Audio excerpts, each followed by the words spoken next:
right, everybody.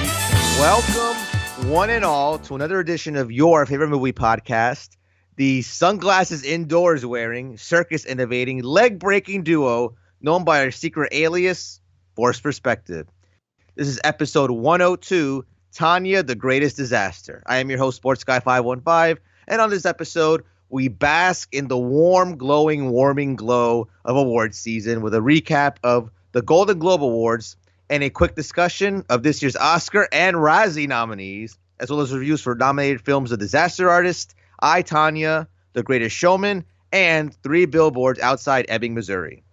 Before all that, allow me to introduce my co-host, the Greg Sestero to my Tommy Wiseau. Ladies and gentlemen, Adolfo. Oh, hi, Mark.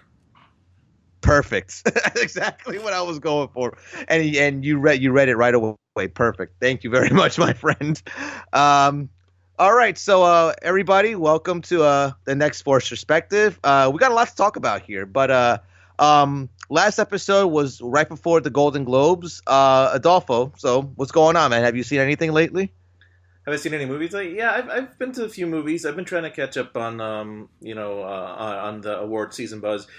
This year was the first time I had. I shouldn't say. How should I phrase it? This year was the most movies I had seen of the Best Picture contenders by the time they were announced. I still have not seen The Post, and I still have not seen Phantom Thread. But I had That's seen a weird. We'll get to that, but that was kind of a weird. That was kind of came out of left field a little bit for me. But yeah, it did. But I'd seen all the other ones before they announced them on what was it, Thursday morning or Wednesday morning. Right. Yeah, so it was. That was kind of a fun feeling. I was like, oh, look at that. I don't have that much homework to do. So this year, and actually, I pretty much knocked out almost all the acting ones too. I think the one like Mudbound is the one I haven't seen out of most of the acting ones, but I think I've gotten all the other ones. So really, my homework this year is going to focus on the foreign films and the documentaries because I've pretty much seen everything else, which I'm pretty kind of proud of myself for that. Movie Pass has certainly helped with that. And so I've pretty you know what I did see recently? I actually just watched today was Roman J. Israel Esquire. I saw my watch list. I heard it's freaking awesome. I don't know if I'd say really.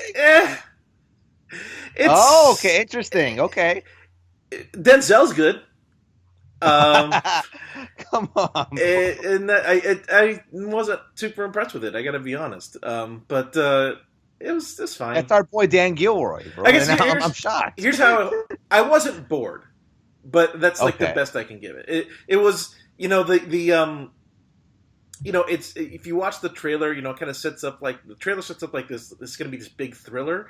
But the thing is, that kind of turning point doesn't really happen until like maybe 3/4 of the way through the movie, and then there's maybe 10 minutes of thrills, and then it's resolved. So I feel like it wasn't, to me, it wasn't very good. Denzel was very good, but that's really all I can say about it. Oh, that's cool. Okay, that's definitely interesting. It's already on my. It's on my. What's it called? It's on my dresser, my screener that we always get because we are big important film critics. So I'm definitely gonna check that out. So as far as myself goes, yeah, I mean, kind of alluded to already. Movie Pass has helped a lot this year. God bless the people in Movie Pass, even though you cut a promo on them a couple shows ago. But I did, but they finally came. Yeah, they finally came through though. Yeah, so. I pretty much caught up with everything except Call Me By Your Name and then Darkest Hour, which I didn't think I was going to have to watch, honestly. But that one kind of came out of left field, too. What's that? Call Me By Your Name. What was the other one? Darkest Hour. Oh, Darkest Hour. Which came out, another one that came out of left field. I'm sure you'll agree with that. For Best Picture, certainly. Not Best for Picture, Best Actor, I was pretty sure. We figured that one would get Best Actor. But Best Picture, I don't know about that. And the fact that Disaster Artist wasn't there, I'm going to cut a promo on that later too. But yeah, Alamo, like I alluded to last episode, I did the Devil Wears Prada screening, which was cool. They had a special champagne for that screening called Actually Cerulean, which was, I forgot what's in it. I took a picture of it somewhere. I'll probably, if I find it before we finish up, I'll read the ingredients. But it was pretty good actually. Next trip to Alamo will be for I actually went to Phantom Thread over there. I did the 70 millimeter screening with they gave out programs and everything like they did for the fucking Hateful Eight Roadshow, 70 millimeter Roadshow. They had the programs. Same thing here for the Phantom Thread. So I picked up one of those nifty souvenir programs. And then next trip will be actually next week, next Tuesday. I am going to see Seven, and it's a special screening because they're doing they're doing a dinner. So they're gonna serve you 7 courses throughout the night, and they're not telling you what it is. But I can guarantee you, bro, that one of those courses has to do with spaghetti, if you know what I mean. So Yeah, you're. I don't know. I don't know if I'd want to eat a meal while watching that film. well, I mean, the idea it's so funny because I was telling this to Joe. I was like, listen, this meal thing is going to be interesting because we don't know what the fuck they're going to serve us.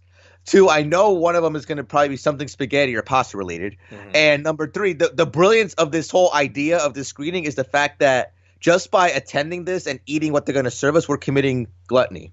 So it's like it's pretty fucking trippy, bro. It's fucking wacky, but I can't wait for that. Just out of the curiosity of what they're going to serve us that's the draw for me. Hmm. Well, I mean, it certainly sounds interesting. Yeah, man. But yeah, I mean, other than that, I still just like I have to catch up with a few of these Oscar ones. Like you, I don't have a lot of homework to do in the month, before the Academy Awards. I did get my tickets for the 24-hour marathon, so I'll be doing that again this year, which is going to be fun. And that's pretty much it. So before we get into some of these reviews, let's do a couple recaps. The first recap is going to be the Golden Globes. So Golden Globes were okay. Seth Meyers. They were boring. Seth Meyers was a good host. They were boring. I was so bored. Like they were okay. They were okay. Seth Meyers' monologue was good, and then Oprah's speech was epic. But like everything in between and around, I was falling asleep. I mean, the award shows in general kind of have that vibe. I don't know. I just felt like in years past they were more fun. Maybe the hosts maybe made it more fun with better jokes or something. It just felt like kind of a by the numbers production this year. It's weird because it haven't really felt like that in years past. I don't know what it is, but I think a big part of the problem is like, there's a lot of political stuff going on right now that might keep people like from being in the mood to like be laughing and partying. And also, like the big elephant in the room is that how many guys have been accused and of sexual harassment, predatory behavior, rape, all these things, and it felt almost. I mean, he did address that and he did make some jokes about it, but maybe people aren't quite ready to laugh about it yet. So I don't know. It just felt like. I don't know. I was just bored. Like there wasn't anything. Like most of the winners were pretty, predictable. But I don't feel like anybody. The best, the best acceptance speech I think was Guillermo del Toro. I was really happy for him, and I was really happy and he said something that like I totally agree with, that genre films are relevant and they're important, and he's so happy that that was recognized. So but other than that, I don't know, I was really bored. I mean, I wouldn't say I call myself being bored during the show, but I just felt like nothing was happening other than just okay, they're going up there, they're reading the nominees, then the winners are coming up, and like a by the numbers award show. I felt like in the past that's what we're there for. I get it, but like in the past, it felt like a more fun time. This year was kind of different. Which, to be fair, I actually do appreciate when they just get on with the awards and there's not all the fluff around it, because that's what the Academy does, and it just runs on for 7 days. So so I do appreciate that. Like, okay, here we go. Winners are 1, 2, 3, 4. Nominees are 1, 2, 3, 4, 5. Winner is boom. Come up, do your speech. All right, moving on. Like I do appreciate that. But it just felt like I don't know. I just was not into them this year. It just didn't. I guess like I feel like I'm already award seasoned out, and like we're like still not at the the climax, the main event, right? And I'm just like, I find it like I know movies I like, and I'm like I find it hard to care about what the industry thinks of itself, almost like. So yeah, I kind of to kind of piggyback off that point. I wanted to ask you: do you think it has anything to do with the films nominated this year? Like, Um, do you think is it more like, okay, well, just as an example, I guess Three Billboards, which I fucking love that movie. We're gonna talk about that later. That'll be the main event film for this episode. But outside of people like us, like who's really seen that? Who's really seen Phantom Thread? Who's really seen any of those movies? So do you think maybe like just the quality of the not the quality, maybe that's the wrong word, but just kind of like the assembly of these nominees this year probably isn't, maybe isn't the greatest compared to previous years? maybe I don't know if that's it because I do like a good portion of the nominees. Um, yeah, there's a lot of movies in there that I loved actually. So I don't know if that's it. I don't know. It just there's something about this. Like I think I finally just become jaded. Like I think it finally just got to me where I'm just because I feel like I know what I like. I know what I think is the best, right? And you know what it is? And we'll get to this when we do the review. It's that I see the trend in which the awards are going to be going to, and I so actively disagree with it that it's like, you know what? I don't care. It's weird because it almost seems like, and I hate to say this, it almost seems like with some of these and then we're gonna get to this when we talk about the Oscar nominees, but I feel that a lot of, maybe not a lot of, but maybe there's a couple of key nominees where I feel like they're there to be tokens, to say, okay, look, we nominated a woman. The Hollywood Foreign Press nominated a woman for director, and they got called out on it by fucking Padme. So oh, we look who we nominated. Look, we're being inclusive now. We're not doing the Oscars so white shit anymore. We care. But see, it comes off so like, it doesn't come off authentic to me. It comes off like what I said, those people are being token. Now, do they deserve to be there? Absolutely, because of their contributions, their achievements throughout the past year. But the fact that it just, to me, it comes off like they're just trying to placate so that nobody starts any further controversies this year, because they got a big enough controversy with the whole sexual abuse thing going on. But they're just trying to kind of keep it at that and not go any further. But I mean, I don't know how you feel about that though. I mean, I feel like while they deserve to be there, I feel like they're not being real, and they're just nominating them to be tokens. So I don't know, because the two major female nominees this year were Greta Gerwig for Lady Bird in the directing category, and I'm so terrible, I forgot her name in the cinematography category. I'm looking her up right now. Sorry. I got it. Sorry. Photography. That's her. I got it right here.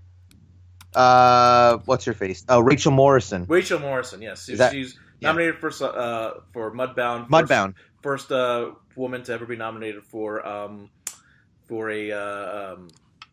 cinematography. Now, I haven't seen Mudbound, so I can't tell you if this smells of tokenism or not, because for all I know, it could be a beautiful movie. For all I know, it's just an okay movie as far as cinematography goes.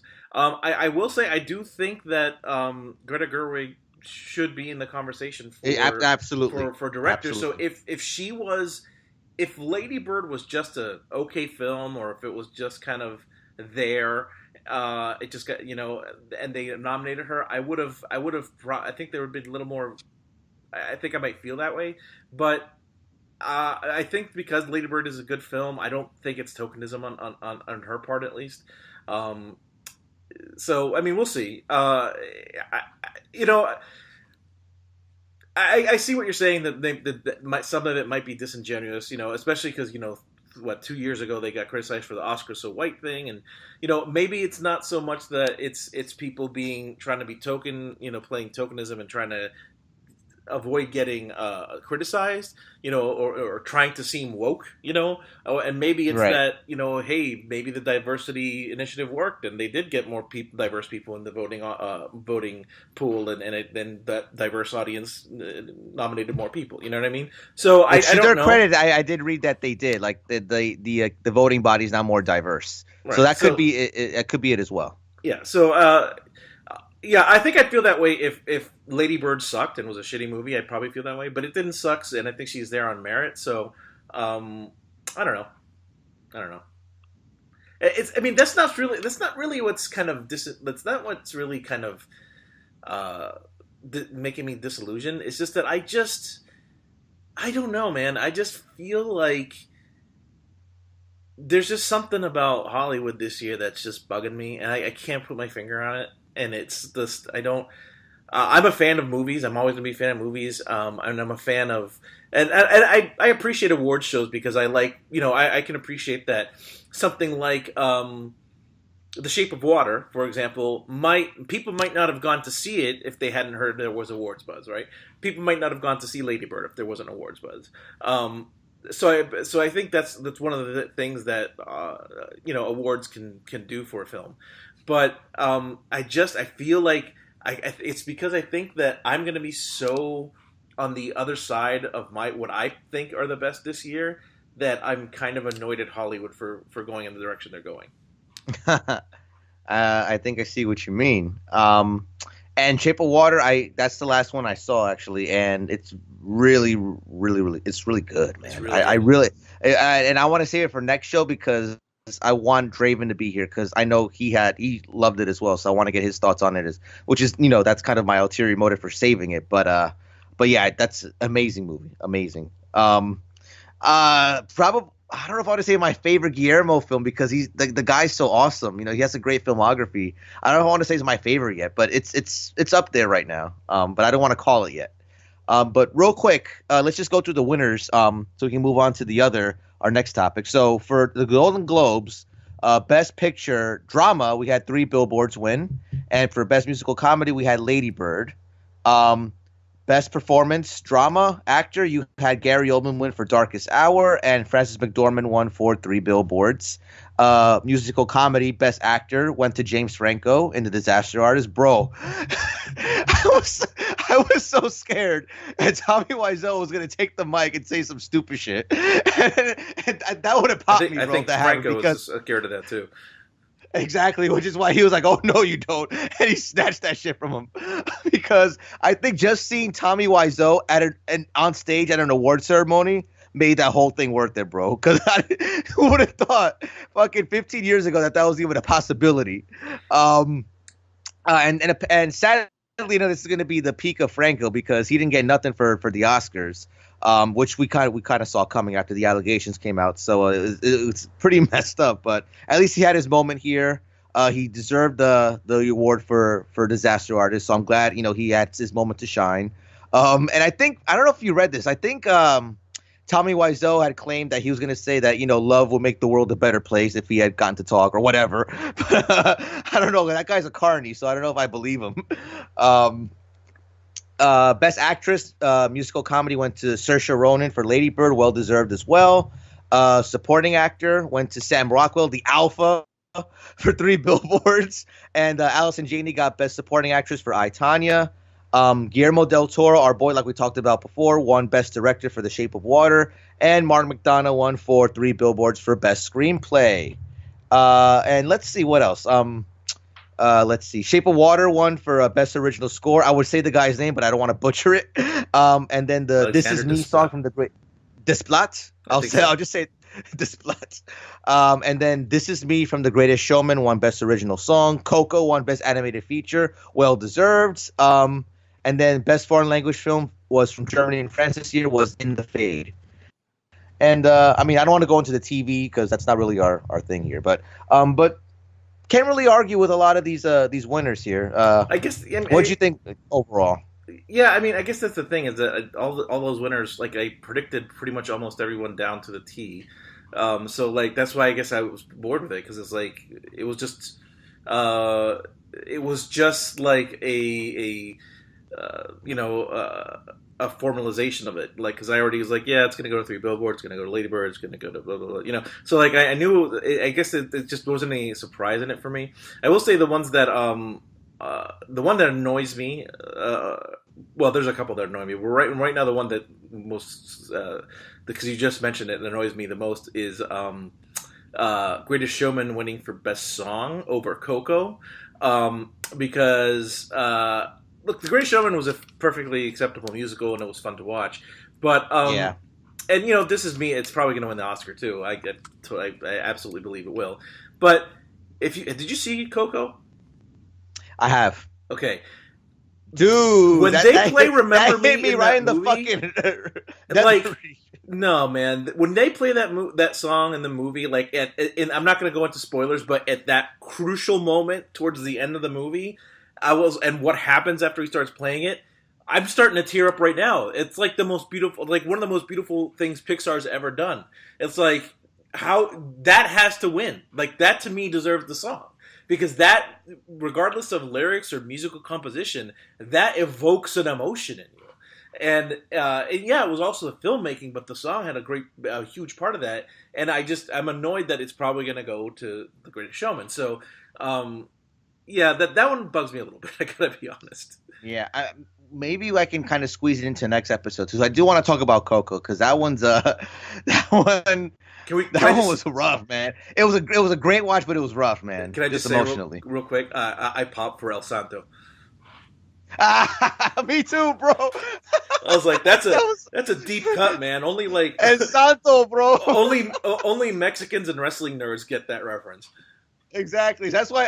So even better, Draven's going to be here next time. We'll bring up Coco because he's the most Mexican out of all of us. So it'll be awesome. But now let me ask you this real quick before we move on to the Razzies. What's more predictable, the Oscars voting habits or pro wrestling writing? Oh, the Oscars. I can't speak on pro wrestling. I haven't watched it in almost a year at this point. Yeah. Well, so I assume you will not be catching the Rumble Royale. I might watch it. But I probably won't watch it live. But I might watch it just because the Royal Rumble has more than WrestleMania. Royal Rumble was always my favorite event.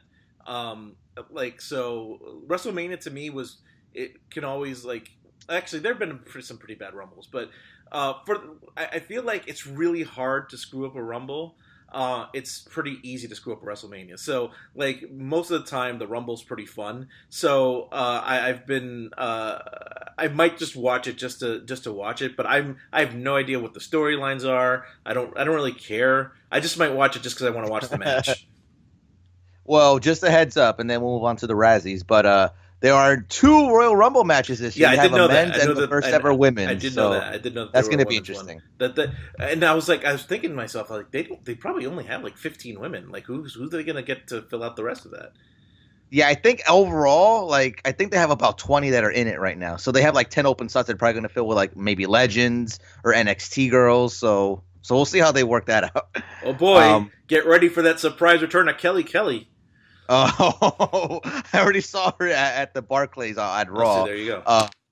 Yeah, so that might be a hint there, people. But anyway, so that's the Golden Globes. Overall, it was a passable show. Kind of by the numbers. Nothing really interesting happened other than the Oprah Winfrey speech that sparked the whole Oprah 2020 talk. But that's neither here nor there on this show. I like, here's what I appreciate about Oprah, right?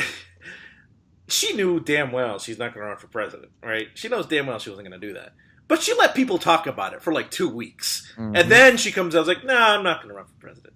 But she certainly let that out. Like, she could have gone like the next day. The next day, bro. But no, she just let it out there. And I kind of like that. It's like, it's such a carny thing to do. Just be carny, like, bro. Exactly. Let people like keep her name in the news, generate that positive buzz, and then after like it's tied down, be like, oh no, I'm not running for president. No, that's silly.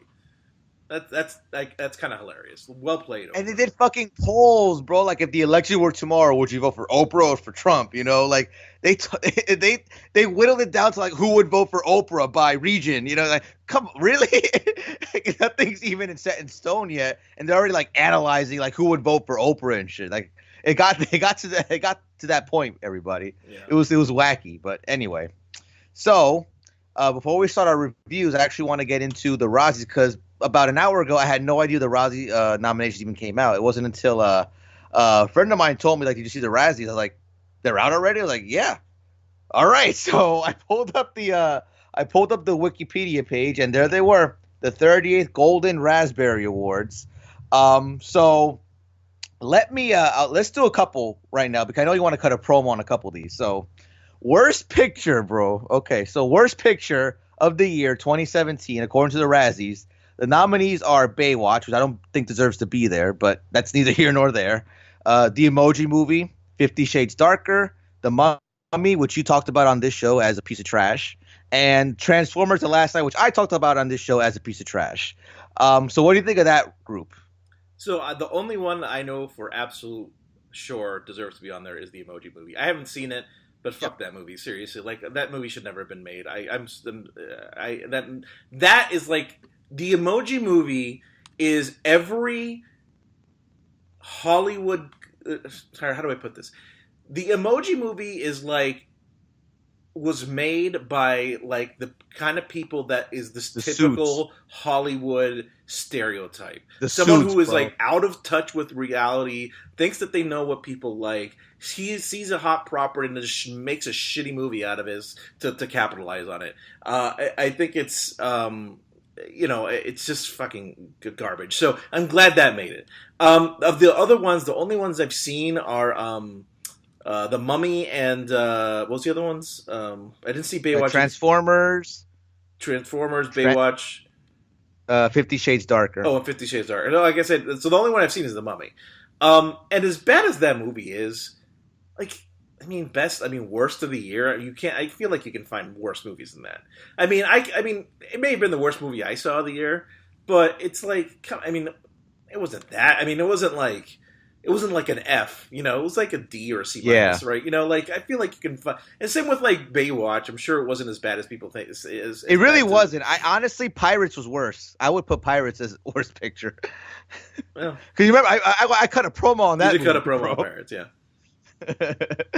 And here's now we're gonna start with probably your promos, bro. Worst director: Darren Aronofsky for Mother, Michael Bay for Transformers, James Foley for 50 Shades Darker, Alex Kurtzman for The Mummy, and Tony Leondis for The Emoji Movie. So, all right, so I'll let you have the floor on that. And this is what kind of annoys me about it, right?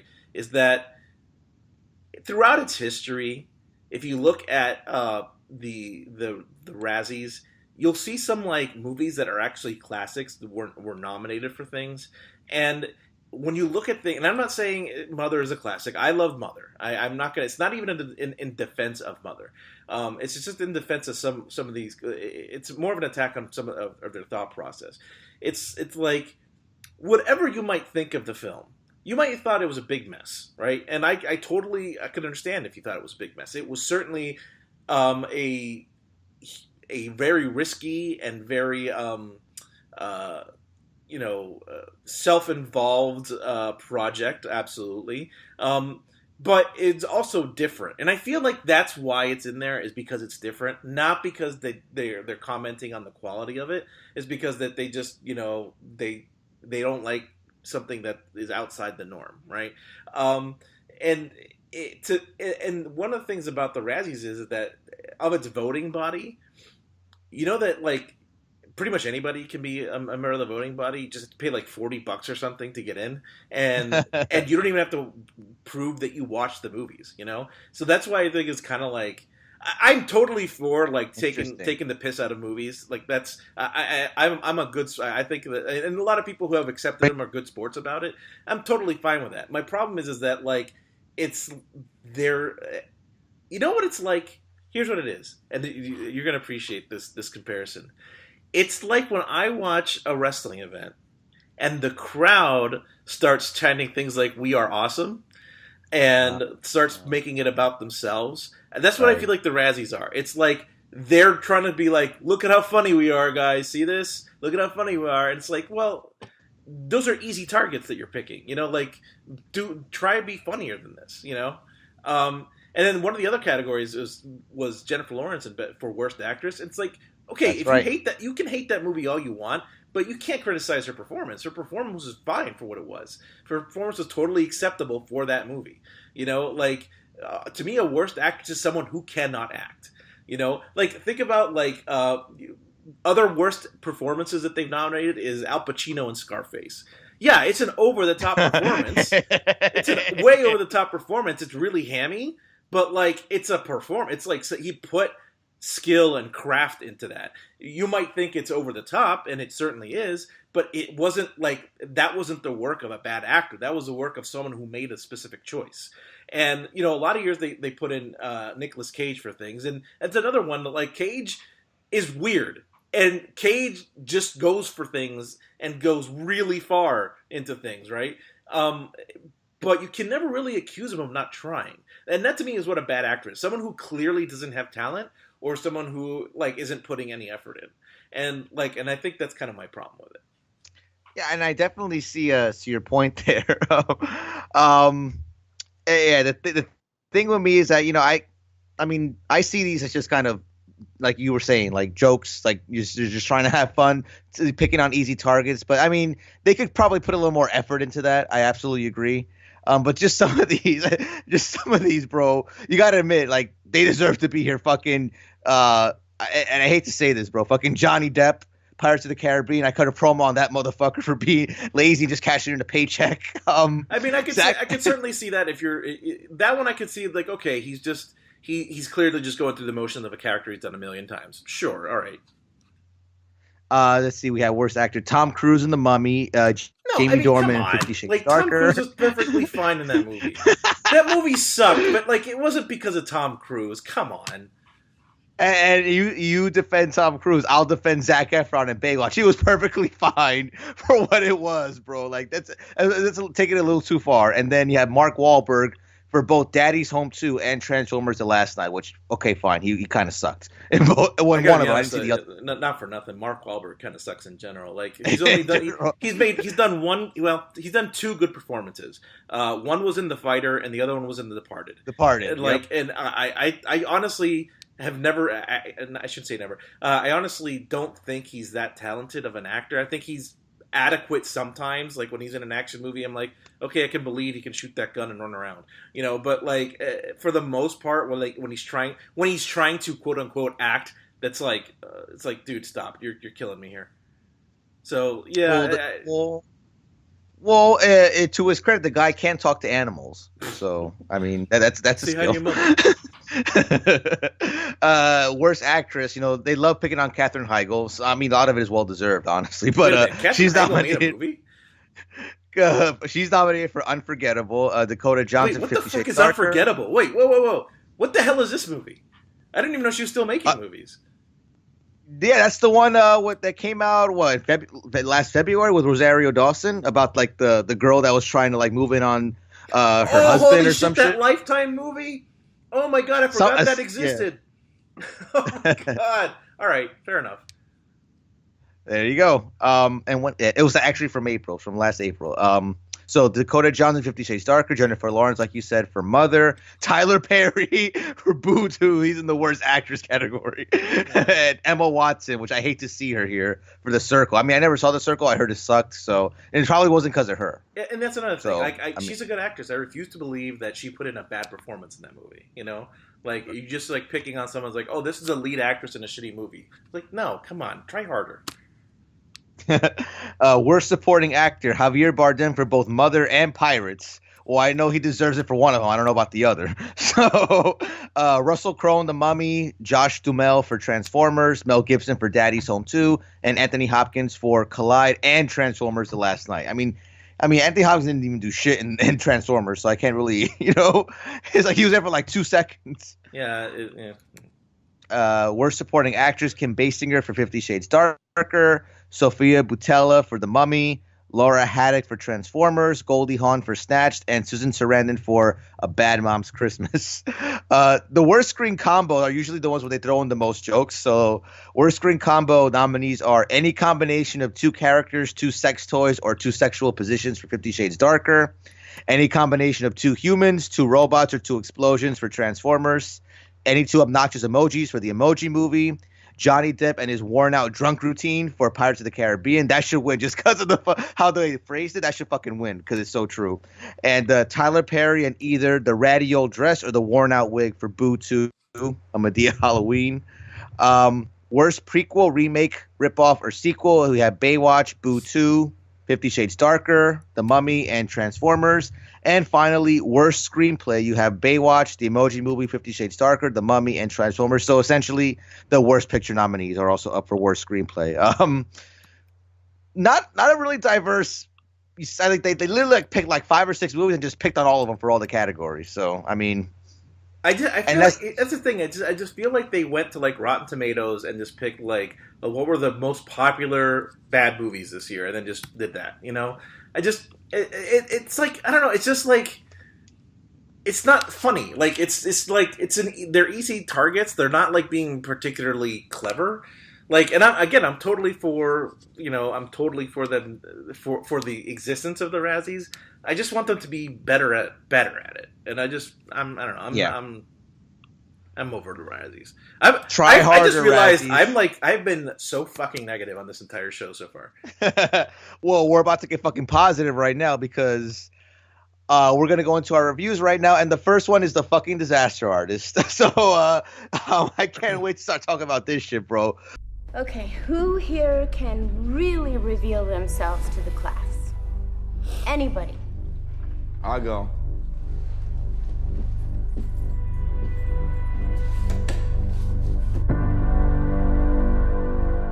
Don't talk about me, not to class, not to anybody. Yeah, no, of course. Sharp on time, try not to fall asleep, everybody. Am I hearing an accent? Oh, no, what you mean? So, when I didn't, let me just preface it by saying this. When I did my written review for The Disaster Artist, I said that, and let me see, I don't know if you agree with this, so I want to ask you first before we start. I feel, and I said this in the article, that I think a litmus test for, like, that line between the casual moviegoer and cinephile comes down to the question, have you seen The Room? And if you say yes, congratulations, you're one of us. Because I don't think the casuals knew anything about The Room until this fucking movie came out.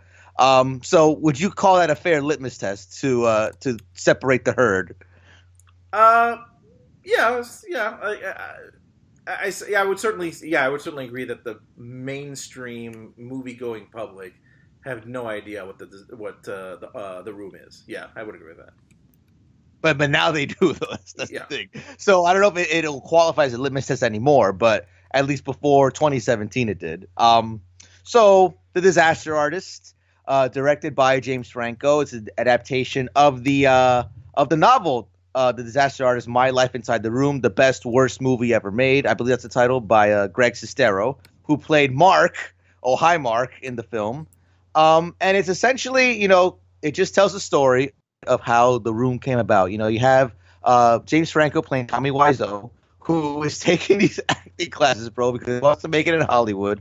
And it's so funny because what I love about this performance is that he really captures Tommy Wiseau as this person, like this starstruck dreamer who wants to make it in the business.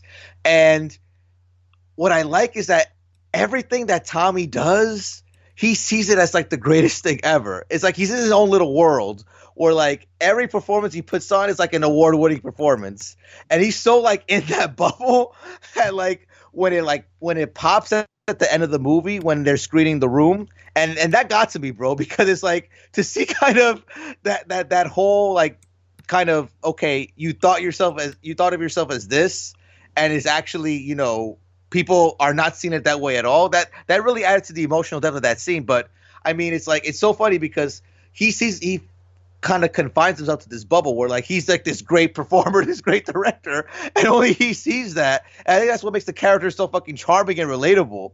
But anyway, I mean, just to sum up, the film is about the making of The Room. Like I said, Greg Sestero meets Tommy Wiseau in an acting class. They kind of gravitate to each other, and they kind of set off on this journey to create a movie that who knew would end up as such a cult classic. And just everything from top to bottom is great. I love the story. The story is very engaging, especially if you're into like reading about the backstage happenings of Hollywood, the backstage happenings that on film sets, this is one of those types of stories, and it's really really engaging just on that aspect alone. James Franco gave that Golden Globe award-winning performance as Tommy Wiseau fucking hits it out of the park. David Franco as Greg Sestero is also a great performance here. Just the ensemble cast here is great. Seth Rogen is great here. Just everybody is freaking gives a great performance here. And what I really liked about it too is the fact that just the little nuances about the room they were able to capture. Like if you saw the side by sides between the real footage and the footage they recreated, like everything to the minute detail was copied for it. Like that's how faithful they wanted to be to the original scene, and it fucking just gave it that much more light, that much more power, and it just added to the movie overall. So I mean, I can't really say anything bad about it because you know what? For a while, this is my favorite movie of the year. Just great performances, a great story, engaging story, and just top to bottom, a really fun time at the movies. Bro, what'd you think of Disaster Artist? I really enjoyed Disaster Artist. I really loved it, and at the time I saw it, it was. I mean, granted, this is more of an art house theater that I saw it. I actually saw it with Joe Randazzo, our mutual buddy. We went to see it. I had to travel like 30 minutes outside of town to see it because it was. I was still seeing it like when it was in limited release, not in wide. I've seen The Room. And my suggestion to anybody out there who wants to watch this, I think it's out of theaters now, but it's probably going to come on demand soon, is that you should watch The Room first before you watch this movie, or else you're gonna be so lost. Now, I mean, they do explain. I mean, not lost because it's it's hard to follow, but lost because like you're just gonna wonder why James Franco is acting the way he is. And so until you see The Room and understand it, like it's a much better experience if you've seen it. I really love this movie. Like when I once saw it, it was packed, and it worked on every level. Like all the comedy spots absolutely hit a home run in the audience. Everyone was laughing. It was a very it was a feel-good movie in the sense that like I walked out of there like happy. I was in a good mood. I had laughed like for probably 2 hours straight. I'm kicking myself. I didn't stay out till after the credits because I heard about what happens after the credits because I didn't think they put in like a Marvel tag at the end of that, but apparently they did. And I know what it is. I know what it is. Yeah, it's a great movie, and I'm. What is kind of a shame is that it's now kind of the quality of the film is now going to get kind of dragged down into the mud with these allegations against James Franco. Now, I'm not going to get into whether I think he's, the accusations or whether they're guilty or not. But the kind of thing that happened is that, voting for the nominations for Oscar were open at the time these nominations hit. I mean, pretty much right after the Golden Globes is whenever you heard it. And I think it was prompted because he was wearing that Time's Up button at the Golden Globes, and someone basically called him out on it the next day. I can see why some people are not wanting to have him kind of represented as an actor. I am the kind of person that tries to separate artists from the art. I certainly, there are a lot of people, in history that if you went and separated, if you didn't do that, there'd be a lot of art that you couldn't like consume because of it. Now, that said, there's a little more smoke to the fire to these allegations than some other ones that you've seen. So it doesn't sound like even if you think that some of these allegations aren't specifically, rape or abuse or whatever, it's still sleazy enough that he probably shouldn't be, in a spotlight and be rewarded with things right now. So I kind of understand why it happened. But I do think awards should be given on merit. But at the same time, I totally understand why you don't want to, in this current climate, why you don't want to give someone recognition or reward somebody whenever they're in the middle of something like this. So it's a shame that the movie itself, which is, and here's kind of the problem I have with not the problem I have with the movie. I don't have a problem with the movement. Well, the problem I have with people who boycott things like this. Yes, it was directed by James Franco, and yes, he's the star. But that movie was made by, dozens of people, like camera crew, cinematographer, editor, composer, actors, screenwriters, and they weren't going around raping people. They weren't going around, doing sleazy things. So to boycott the entire film because of one person, to me, is like, well, then you're kind of disrespecting all the hard work everyone else did. And those people shouldn't have their work not recognized or not seen because one person on their staff, and yes, the most prominent person on the movie was an asshole. It's like House of Cards, I can understand because he's the lead guy, and I can understand why people, but now they're going forward with that, without him. But you can't really go forward with the Disaster Artist without James Franco. So, like, the movie is a quality movie, regardless of whether James Franco is an asshole or not. And I understand not rewarding him, but I don't. But I disagree with not rewarding the movie. Well, I mean, what we'll talk about later, they kind of threw them a bone and said, "Here, just take this Best Adapted Screenplay nomination, and go home." But you're absolutely right. It is a shame. Like this, it's just bad luck on Franco's part. That yes, granted, he shouldn't have done the sleazy things that he's being accused of in the first place, if it's true. But this is not the year. I mean, there's enough for these things. There's enough out there. Like there, I mean, to say that if it's true, there's enough smoke to that fire to say that he's at least being skeezy. Like even if he didn't outright break the law, he doesn't like what a lot of it's coming down to is he sounds like a little bit of a scumbag. And I can't argue with that, especially with the story. Like, I saw the Good Morning America interview with the two women that were accusing him. It's just like you said, in this climate, this is just wrong place, wrong time, and unfortunately that means as deserved for performance alone that he is for getting a nomination.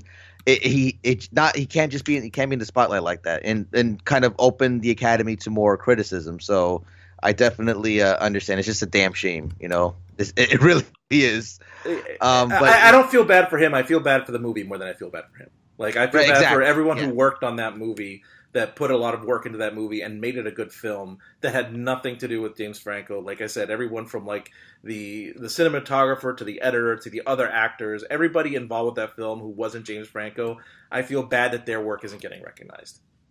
Right.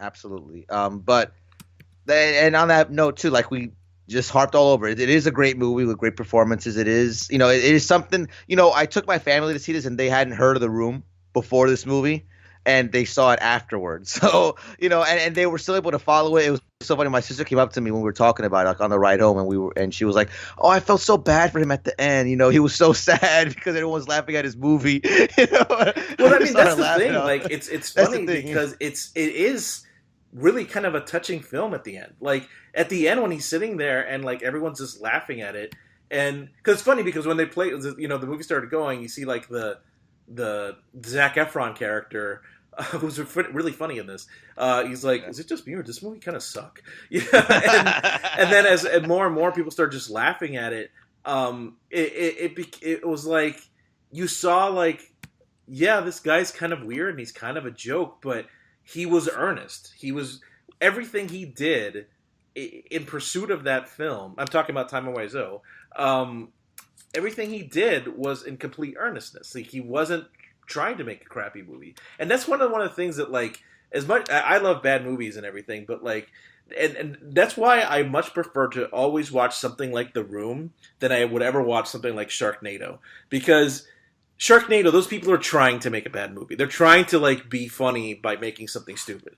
And to me, like that kind of, to me, I think that an Ed Wood or a Tommy Wiseau has more artistic integrity than the people who make Sharknado, because they're doing it even if they're completely unaware of how shitty their work is. They're doing it in earnestness. They think that they're doing a good job, and that to me is like the sign of a true artist. It doesn't matter if other people like it. To them, they're doing something that is fulfilling and is art. And it kind of makes you question what is good art and what is bad art. We can laugh at the room all we want. It's a bad movie. No, I'm not going to say that Tommy Wiseau is a good actor or a good director or anybody in that movie did a good job, because it's a bad film. But you also have to kind of appreciate that nobody starts, except for the Sharknado people, nobody starts out to make a bad movie. Everyone starts out with the best of intentions to make something good, and it's just, and it at the end of the day just comes down to whether you're talented or not. So whenever he's sitting there and everyone's laughing at him, and you see the pain, like that look on his face, I get it. Like that's heartbreaking. So the one thing I will say about all of this is that regardless of what happens with Franco and his problems, what I do appreciate is that I feel like this movie validated Tommy Wiseau. I feel like he can go to sleep at night and feel like, you know what, I did bring joy to people, and look, I have this Oscar-nominated movie, even if it was only for one award, Oscar-nominated movie that if I wasn't around, wouldn't exist. Right. So in other words, you're saying that Tommy Wiseau left it all out in the ring. Yes. Exactly. He left it all on the square circle. But I agree with all of that. So Disaster Artist, check it out. It's going to hit on demand soon. Preferably see the room beforehand, but if you can't, that's okay. It's still a great film, regardless. Again, just like I said before, I understand if you feel skeezy about supporting James Franco. I totally understand that. But just keep in mind, other people worked on that movie that weren't Franco, and they did a great job. At least watch it for their work. Absolutely, 100%. And moving on from something that we're going to heap praise on to something that's just okay. That's The Greatest Showman. Ladies and gents, this is the moment you've waited for. I am not a stranger to the dark. You're still just the tailor's boy. Hide away. Better luck with your next job. Those people will never accept us. This isn't the life I promised you. Not even close. But I have everything I want.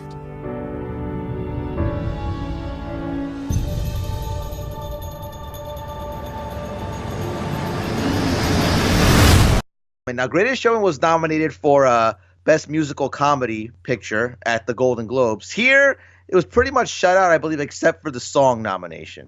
Which I think pretty much kind of foretells what we're going to say about this movie. But Adolfo, why don't you just kind of get us started on The Greatest Showman? The Greatest Showman is a modern musical, an original musical, based on the life of P.T. Barnum, very loosely based on the life of P.T. Barnum, and how loosely this is the key word here. and how he came to prominence as one of the leading entertainers of his time, leading con men. Yeah, it's.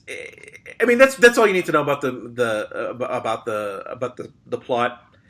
It stars Jackman as P.T. Barnum, Zac Efron as his partner, Michelle Williams as his wife. Who am I missing here? Zendaya as one of the acrobats in the show. Right. Those are the main ones, right? I can't think of anybody else. Yeah, that's pretty much it. And then a bunch of people that play the quote unquote freaks of the freak show and everything. It's fine. I don't know. Exactly, I don't know what to say. saying. It's perfectly entertaining. I wasn't bored. It was perfectly acceptable. I was it was charming at points. It had some really good music at other points, and it was fun at other points. I didn't come out loving it, but it was fine. It was certainly an entertaining movie. Here's the thing. I think I like musicals, but I think that the reason it's doing so well, because it is making a lot of money at the box office right now. Like when I first went to, like, my wife and I first went to see it on one of our date nights. I just went up like we just went up like 10 minutes before the show started, and it was like, oh, it's sold out. Oh, I guess we have to pick another movie. So we went to see Tonya, which is fine. We liked Tonya. But so like the next time we went out on our date night and we were planning to see it, I was like, all right, you go to the restaurant first. I'm gonna pre-buy our tickets for the 9:00 show, and then so that way we can just go ahead and walk in and we don't have to worry about it. So, and even then, for the 9:00 show, at the time, and it was like 6:30 or something, they only had like 2 or 3 seats left. And so this movie is making a lot of money, and I think people have been wanting like a good musical for a while, and I think people who really like Broadway, especially not just musicals like movies, I think people who like Broadway musicals really love this movie. My wife fucking loved this movie. Like, she was so happy like walking out of that theater. And I think if that's what you're into, you're gonna enjoy it. Now, again, I'm not against music. I like musicals. Like Singing in the Rain, one of the best movies of all time. Yeah, me too. I love fucking La La Land last year. Yeah, and I loved La La Land, right? And it's from the same, I think the same lyricists that from La La Land too. And I think it's the same people, the same song and dance team, the same music team. I'm not 100% on that, but I'm pretty sure. I guess it's just. There wasn't enough to compel me to like everybody in the movie. I love Hugh Jackman, but like the character was just like, I just didn't really care about him. You know what I mean? I didn't really care if he succeeded or not. You know, I didn't care if Zac Efron fell in love with Zendaya. I didn't care if the museum got burned down. Spoilers. But like, I wasn't invested in the characters. So what I think is happening is that people love the music so much, and the music is very good. Yes. That they're willing to like ignore a lot of the other stuff, and like the soundtrack is doing real well on iTunes, and it's making a lot of money at the box office. So I think it's just that it's a fun movie that everyone can enjoy. You can take your whole family to, and I think that's why it's so beloved. So here's one thing I will say. The one sequence that I really did enjoy was and I don't know the name of the song, but was a duet with Zac Efron and Zendaya where they're doing the trapeze stuff. I thought that was really clever, the way that was choreographed, and I think that's the highlight of the film as far as like choreography. I know everyone's going to say this is me, it's the title song. It's like, oh, all right, but that sequence with Zac Efron and Zendaya was actually really clever and really cool. It was really, really neatly filmed. So that is something to watch out for, at least. Oh, definitely. And I agree with a lot of your points. The music is definitely the strongest suit of this movie. I love the music. I have the soundtrack, so I'll tell you that much. And it's a movie I don't even like that much, and I still bought the soundtrack because the music is just that good. All the songs are amazing. But that's where it ends for me. Like, it's a by-the-numbers story, in my opinion, which is not a bad thing because in the end, I was entertained. I didn't come out of there thinking, I shouldn't have gone. It sucks. I enjoyed myself. But, by the time I got on the train to head home, I forgot about the movie completely. So, it's a by-the-numbers story. Hugh Jackman's great as always. I mean, Hugh Jackman's fucking awesome. And it's just why he's not nominated for Logan, but he's nominated for this is what I don't understand. Like, he's getting more recognition for this that he's getting for Logan, and I think it should be the other way around. Yeah, me too. My opinion, of course. But it's just I think the one thing that hit me as I was thinking about it on my way home was it's Oscar bait, bro. It really felt like Oscar bait to me, and because I didn't feel, other than the music, there was nothing really redeeming or anything like glowing about this movie. Like it's a decent movie, like I said, by the numbers, decent story.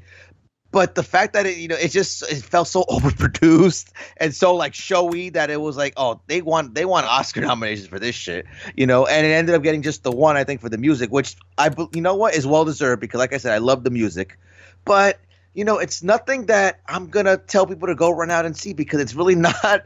It's not really something to go run out and see. It's a decent movie, but like wait for like a Redbox rental or on demand, But it's it's okay in my opinion. It's okay. It's an okay movie. Do you know what I think it is? I just as you were talking, I kind of thought of what it is that it makes me not embrace it as much.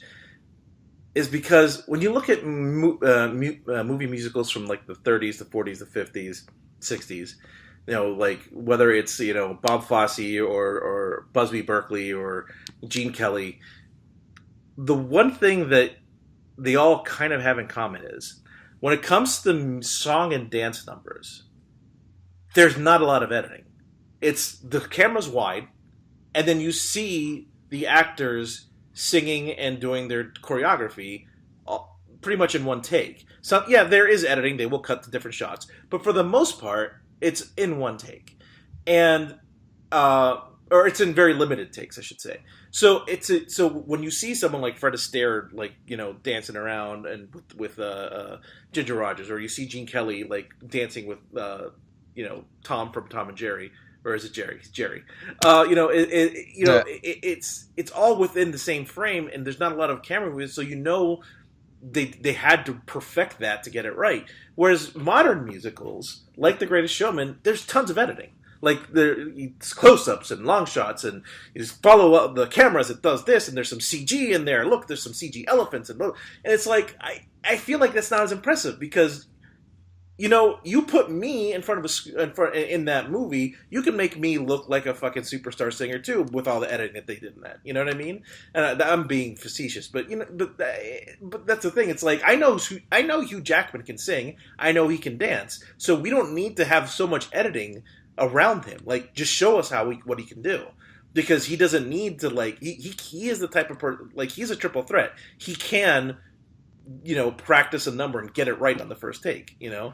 So let's show us that. Like, and I think that's why I'm not as impressed by it, I think. So it comes off like, I mean, so just so I understand, you're saying it comes off, because I agree, it comes off more like an assembly line type of movie as opposed to like something a little more authentic, like we're, you know, you're seeing the actor, you know, perform. Whereas, you know, the Hugh Jackman thing here it's too overproduced. Right. You know? And that's the perfect word. You used it earlier, and it's the perfect word for it. It's overproduced. It's like, look at how flashy it is. But sometimes with a musical, it's more impressive to just keep the camera still and just show what the human being in the scene can do. Not what your camera can do, but what the human being in the scene can do. And Hugh Jackman is a triple threat actor. He can sing, he can dance, and he can act. So let him do that. Don't cut around him. Don't like make it look like an empty. It looked like Moulin Rouge, you know. And I think that's what bothered me about it. Oh, that's a good comparison. Actually, I hadn't thought of that. Wow, you're absolutely right, bro. I didn't like Moulin Rouge that much, to be honest with you. So there you go. And here's the thing with Moulin Rouge. I feel the same way about Moulin Rouge as I do with The Greatest Showman. It's fine. It's perfectly acceptable. It's entertaining. It's fine. But I don't love it, you know. I will give it, like I said, I'll give it credit. I really did like that that acrobatic scene, because unlike the rest of the movie, it was actually doing something different. Yeah, there were a lot of cuts in there, which goes against what I just said, but at least it was something like visually interesting that was kind of like, oh, look at what they're doing. That's neat, right? And I also give it credit that it's an original musical. It's not based on a previous Broadway show. It's not based on like a previous movie. It's not a remake. It's an original. Yeah, it's based on a historical figure. I'll give you that. But it's an original story. It's original songs. So for that, it gets a lot of credit for me. Yeah, I definitely agree with you there. But you know, just like I said, coming out of it, I was just like, it was okay. And then 5 seconds later, I kind of moved on with my life. You know, but the music was good. Music was really good. Like I said, I had the soundtrack. So so I definitely see that winning at the Oscars as well. Did the Coco song get nominated? It did get nominated. It did? Oh, okay. So it's a toss-up for me, honestly, because both those songs are awesome. Come on, man. Remember me. That moment. And the abuelita in your eyes. Come on. Bro, stop. Bro, the onions are going to start being cut around here if I start thinking about that. So, but yeah, so Greatest Showman, that's my rating on it. So take that for what it's worth. So moving on to the next movie. We have two more here, and then we'll get to the Oscar nominations. But Tonya. The haters always say, Tonya, tell the truth. Tonya. There's no such thing as truth. Everyone has their own truth. I was the best figure skater in the world at one point in time. Call that a clean skate, for Christ's sake? Do not swear in front of the kids. I didn't swear, you cunt. I Tonya. So I'm not going to get much into the storyline here because it's pretty self-explanatory. If you were around in 1993, 1994 when this whole thing with Nancy Kerrigan was happening, you know who Tonya Harding is. You know what happened with with Tonya Harding and Nancy Kerrigan and the attack on Nancy Kerrigan. So this movie kind of shows us that story from Tonya Harding's perspective. You know, we see how she grew up. We see how much of a kind of a pain, and that's putting it lightly, her mother was in getting her trained as a figure skater. We see her kind of move on to the nationals and have her make the Olympic team. We don't really, and the thing is, we don't really see the rivalry much between her and Nancy Kerrigan, which is kind of one of the detriments of the film, in my opinion. They should have kind of shown that a little more to make that scene, and you know what scene I'm talking about, make more, I guess, sense on an emotional level. But you know, and then it pretty much you see the fallout from that whole situation as well. But first and foremost, I have to say, Margot Robbie, amazing. I mean, she is getting up there and giving us, you know, these knockout performance after knockout performance, and here was definitely no exception. She was really, really good here. But you know, I don't know if that's necessarily the MVP. And I say that because Sebastian Stan, bro, as fucking Jeff Gooley, or however you say his fucking last name. Galooly, bro. He was fucking – he might be the MVP of this just because of how wacky he came off, bro. That Sebastian's, a.k.a. the Winter Soldier, was fucking awesome here. So them kind of having that chemistry and being able to bounce off each other in their scenes together really made their scenes click, really made the film as a whole click as well. Allison Janney, as great as she was probably the number 3 MVP in this movie. But she was still a freaking awesome. She was still amazing here.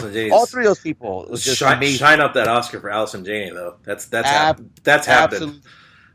And you know what was wacky too, bro? Where the fuck has Bobby Cannavale been lately? And we got to see him here, so I popped for that. Yeah, I like that he was playing like the sleazy tabloid journalist guy, the hard copy guy. And I haven't heard the name. Fucking I haven't heard the 2 words hard copy said together in like 20 years, bro. Like legit.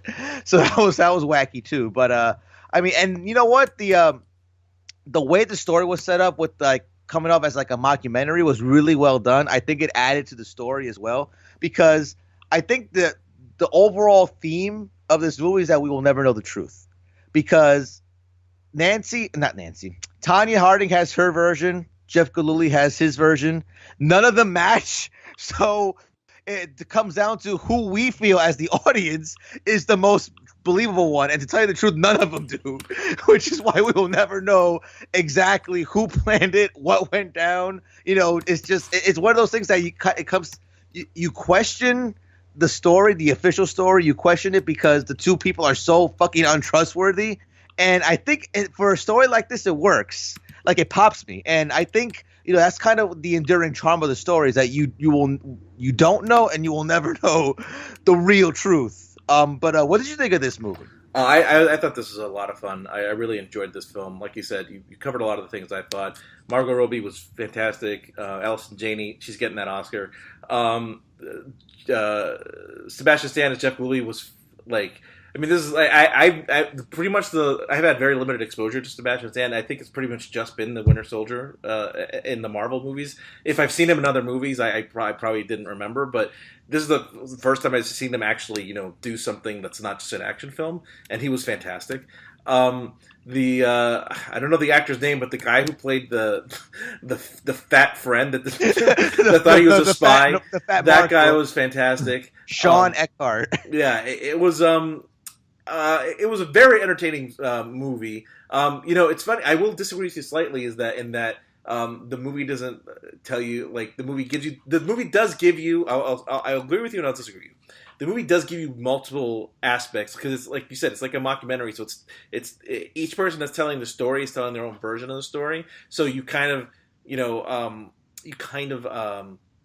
get different thoughts on, did Tonya Harding know or didn't she know? You know, and But I will say that the movie, I think, makes the case that Tonya Harding did not know, because it just feels like the movie wanted you to, whether you believe that or not, the movie wanted you to sympathize with her the most. Even if they showed her faults, which they did show her faults, they made you sympathize with her and made to the point where, as the movie character, you want to believe that character more than the other ones. So I'll just for you like where you don't know who to trust. I'll agree with you to a point, but I think the movie wants you to think it's that Tonya. You're absolutely right.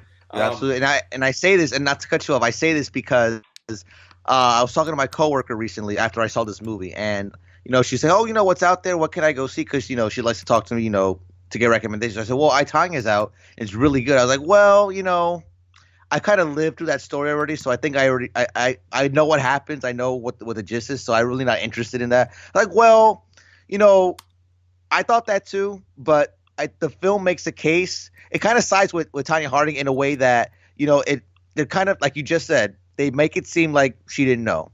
And there was a few things in there that kind of change your perception of Tonya, because the way the media, and I went back and saw some of these news clips. The way the media portrayed it back then in '94 was that she was the mastermind of all. Like she was the fucking Don Corleone of this whole group, right? When the movie portrays as, oh, it's Jeff Gillooly trying to help her out. She had no idea this was even going to happen. In fact, it was even supposed to be a beating. It was supposed to be something else. And she had no clue this was going to happen. So, and the movie wants you to sympathize with her on that part because she didn't know, and yet her entire career was ruined because of this incident. So I definitely see where you're coming from. And I felt that way absolutely after coming out of the movie. But in the end, you still, and even at the end with the little blurbs at the end, it said, that, there's, I forgot how they phrased it, but they said, to this day, their stories differ, or I forgot how it said it, but in a sense, yeah, they want us to sympathize with Tonya, but at the same time, they're acknowledging, okay, somebody isn't telling the truth. Somebody's still maybe somebody's lying. Either both of them, one of them, but somebody's lying. So to take that for what it's worth, and that's what I liked about the movie. That's what gives it its charm, is that we don't know, like I said, and we'll probably won't ever know. Yeah, and the thing it does, like you hit on it with what you were saying there, it does make you sympathize with her, because it also gives her a backstory that probably people didn't know. I certainly didn't know going into it, was that she was like poor, and she was beat up by her husband, and she was beat up by her mother, and she was considered white trash by the judges, and was treated unfairly, regardless of whether or not you believe she did the heinous act or not. Like, she was treated unfairly by judges just because of her class in life, to the point where, like, I thought the one moment in the film where before the Olympics, and she's sitting there putting on her makeup, and she's like trying to put on that fake smile, that was like really difficult to watch. It was really like good. that was the acting moment for her. Like, if they're gonna, how at the Oscars they, like, when they say the nominees, they show like a little clip from the movie. That's the one they should show of her doing that, because that was the best piece of acting she did in that film. And she wasn't even talking; she was just putting on the makeup and trying to smile, and it was heartbreaking. I think. And it's funny because you said that person lived through it and everything. It's funny you said that, because I literally just had this conversation tonight where, and they mentioned this in the movie as well, where my wife and I were at dinner with my in-laws, my mother-in-law and my father-in-law, and they were like, asked, "Oh, what movies are out?" And I kind of went through some of the movies that were out, and we talked about Tonya. And my mother-in-law said, "I don't know. I kind of like the same thing." She's like, "Oh, I already know what happened, and that woman was so terrible beating up that woman." And my wife's like, my wife and I both like, she didn't beat her up.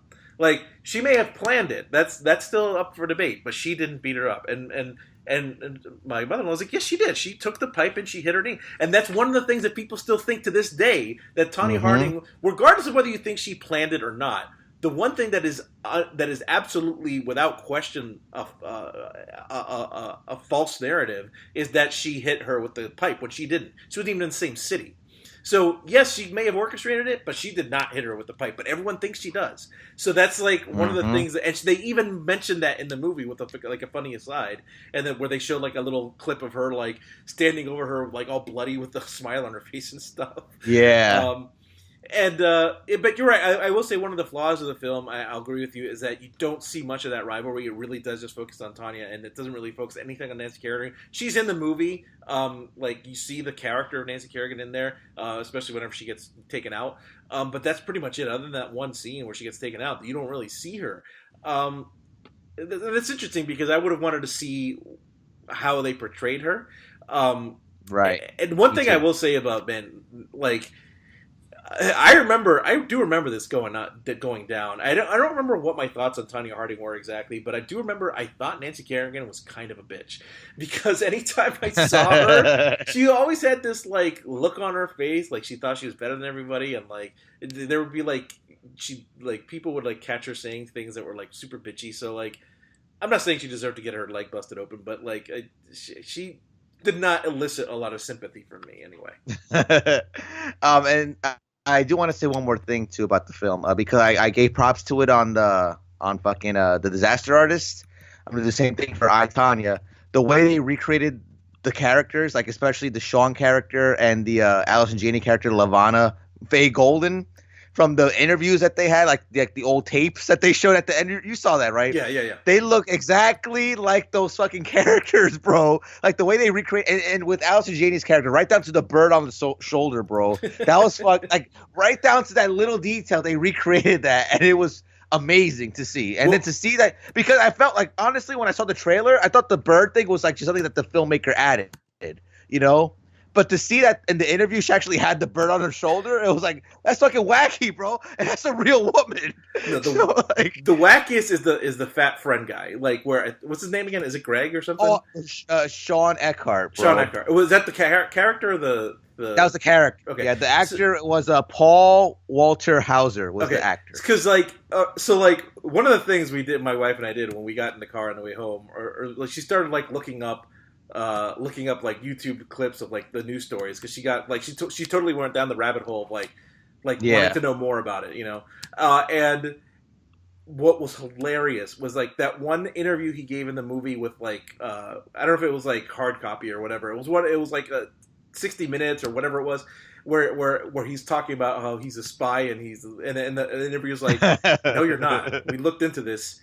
You're not a spy. Yeah, and he's like, well, yeah, they've talked about my work, I believe, in a travel magazine or something like that. and I was losing it in the theater. And like in my mind, I was like, all right. I was like, okay, that's funny, but like that didn't happen. And then we looked up the clip. He word for word, he fucking said that on a taped interview on TV. I was like, oh my god, that is how this story is so fascinating. Bro. Like that dude actually said those words. Who's a bigger carny, bro? This fat fuck or P.T. Barnum, bro? Yeah, I don't think we'll ever know. Oh my god, it was so funny. So fucking funny. Bro, but that poppy, bro, like, what a fucking carny, man. I think we were talking about carnies all night. Well, Tommy Wiseau was a carny, P.T. Barnum was a carny, and this fucking guy was probably the biggest carny of them all, bro.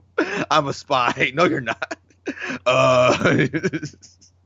Bro, what a great movie, bro. This is a great movie. I really did enjoy this movie. It's certainly deserving of all the praise it's getting. And one thing, I don't think Margot Robbie's going to get the Oscar here. I'm glad she was nominated. But man, like the person, you know, the woman from Wolf of Wall Street who people didn't know until that movie has become like a fucking player. Like she is like not only with like Suicide Squad, which was a big hit, and you could probably attribute a lot of that to her, as people wanted to see her as Harley Quinn. But this movie being as successful as it is, and she having a big part in it, she was also the producer of this movie. So like she's becoming a threat. Like she's becoming like the real fucking deal. Like her stock has risen. Like good for her. Yeah, absolutely. Yeah. Yep. And looking forward to Suicide Squad 2. Hopefully it's better than the first. I'm sure she'll be. I think they're doing a Harley Quinn spinoff with her as well. I think that's in the works. But there's like 7 Harley Quinn movies in the works, dude. Yeah, man. Yeah, you're absolutely right. Sure, stock is certainly rising, and this is just going to pad that resume right here, especially with this Oscar nomination. But yeah, great movie. Definitely check it out if you can. So now let's get to our main event film. I know we'll have a lot to say about this one because right now this is currently, unless things change before the Oscars, this is my number one movie of 2017. 3 Billboards Outside Ebbing, Missouri. What's the law on what you can and cannot say on a billboard? I assume you can't say nothing defamatory and you can't say fuck, piss, or cunt. That right? Or anus? I think I'll be all right then. I guess you're Angela Hayes' mother. That's right. I'm Angela Hayes' mother. So, Mildred Hayes, why did you put up these billboards? My daughter Angela was murdered 7 months ago. It seems to me the police department is too busy torturing black folks to solve actual crime. The hell is this? Dixon, I'm in the middle of my goddamn Easter dinner. Sorry, kids. I know, Chief, but I think we got kind of a problem. Dolfo, you can get us started on this one. Tell us a little bit about this gem. I'm just gonna talk about the plot right now, and I'll save my opinion until later. Okay. 3 Billboards is the story about of this woman who I forget the name of her character, but she's played by Frances McDormand, whose daughter was raped and killed, and months after her death, there still has been no progress on the case. So she decides to take out 3 billboards on like kind of a dumpy road in the middle of Missouri that says basically. On the first billboard it says, raped while dying. And the second billboard says, and no arrests. And the third one says, why not Sheriff, or what's it, Chief or is it Sheriff? Chief Willoughby. Chief Willoughby. Well, why not Chief Willoughby? So, of course, this brings the ire of the police department down on her. It brings the ire of the local the local citizens around her. And it's basically this woman's kind of journey to find out, who killed her daughter, and it's also like a story of how the police are basically dealing with that and their interactions with each other. That's the plot of the film. Right. Absolutely. You and I differ on this one. Do you want to go first? Or do you want me to go first? I think you should go first. Okay. Yo, give me the honors. Okay. So I think what gravitated me the most to this movie, and you might disagree with me. This might be the big point that we'll disagree on. What gravitated me the most to this movie is the fact that I felt that a lot of the characters, especially the 2 main ones, and the 2 main ones I mean Frances McDormand's Mildred Hayes and Sam Rockwell's Jason Dixon, Officer Jason Dixon, were pretty much tweeners the entire film. And I know it's a little hard for people to, okay, if you've seen the movie, well, Officer Dixon's a racist. How could you call him a tweener? He's a fucking heel, Well, I feel that, Frances McDormand was also not a clear-cut babyface either, because she did some pretty horrible things in this movie, which I'm not going to get into because I really want people to see this. I don't want to do spoilers, but I felt that this was not only a real story, I don't want to say relatable, but a real story that I could, one day read about in the news of somebody doing this, number one. Number two, I felt that, Frances McDormand's character, while she came off initially as a sympathetic one throughout the film, she kind of, like I said, she's a tweener. So she kind of goes through the up and downs of, she's doing heelish shit, but she's doing babyface shit. Now she's back to being a heel, and now she's kind of back to being, and I like that because it's real life. It's not black and white. It's shades of gray. You have Sam Rockwell's character, who in the beginning is this fucking heel, this heel racist police officer who's a piece of shit. He goes throughout the whole movie as the heel, does this one thing, and it's probably one of my favorite scenes in the movie is the scene, the way it's shot especially, where I'll just say he throws a guy out the window. I won't say why, but he throws a guy out the fucking window, and that's like the peak of his heelishness. That's like fucking, I don't know, Triple H in '99 heel shit. So, and then from that point, it starts going shades of gray because his life starts getting ruined because of his decisions. He starts seeing the error of his ways, and he tries. I'm not saying he does or he ever will, but he tries to redeem himself, and that shades of gray. Whether you want to accept him or not, as a good guy in the future, you have to admit that someone seeing the error of their way, someone starting out as this horrible human being and then trying to find the right path, no matter why or how they want to try to find the right path, is a very realistic and a very human quality. So I give it credit for that. And just the story as a whole was very engaging. The story as a whole was very, very dramatic. Very like it was a roller coaster ride, bro. And I love movies like that. And just to top it all off, I love the ending scene because the ending scene makes you really question, like, okay, are they doing the right thing? Like, what is the definition of justice? And that's I think the thing that the film leaves you on. What is justice? That's the question of the entire movie. And I think people's interpretations of that are going to be different just depending on their value system. And movies like that get you talking about, stuff like that, about real issues, are movies that I absolutely love, because you can start conversations about that for an hour, bro. Big D and I talked about this movie for about a half hour, just about the end, because of how great it is and just the questions and the different theories that we had about it. So when a movie can get you talking for that long, like it's definitely worthwhile in my opinion. But there's a lot of other great things about it. The cinematography here, the way it's shot is great, especially that scene with Officer Dixon with throwing the guy out the window. I absolutely love. It's probably my favorite scene in the movie because of how it's shot. It's the tip. It's like the fucking the Iñárritu type of one shot Birdman, the all in one take deal. Woody Harrelson was great here. I loved his performance here. Peter Dinklage gets a payday here, and I love that. Everybody's great here. What's the kid's name? Lucas Hedges from Manchester by the Sea. He gets some nice screen time here. Just everybody's great here, and just thinking about this, my mind was racing the entire way home about this movie, just thinking about how much it affected me to that degree, like how much of Shades of Grey this movie is, number one, and number two, how just it gets you talking about its different themes. Its main thing being about justice, of course, and for those reasons, like it definitely owes itself to another viewing. But for those reasons itself, I feel it's my favorite movie of the year. Okay, so I don't hate this movie. I think it's a fine movie. It's worthwhile. It has a lot to offer. It has some great performances. Frances McDormand is very good. Woody Harrelson, I think. Sam Rockwell is getting all the attention, but I think Woody Harrelson is the true spine of the movie, and Sam Rockwell is really freaking good. I'm not going to deny any of that. I enjoyed the film for the most part, for the first half, but as the film went on, I think my problem with it is that it's a movie that's filled with great moments, but together those great moments don't create a great movie. It's the stuff in between that doesn't work for me.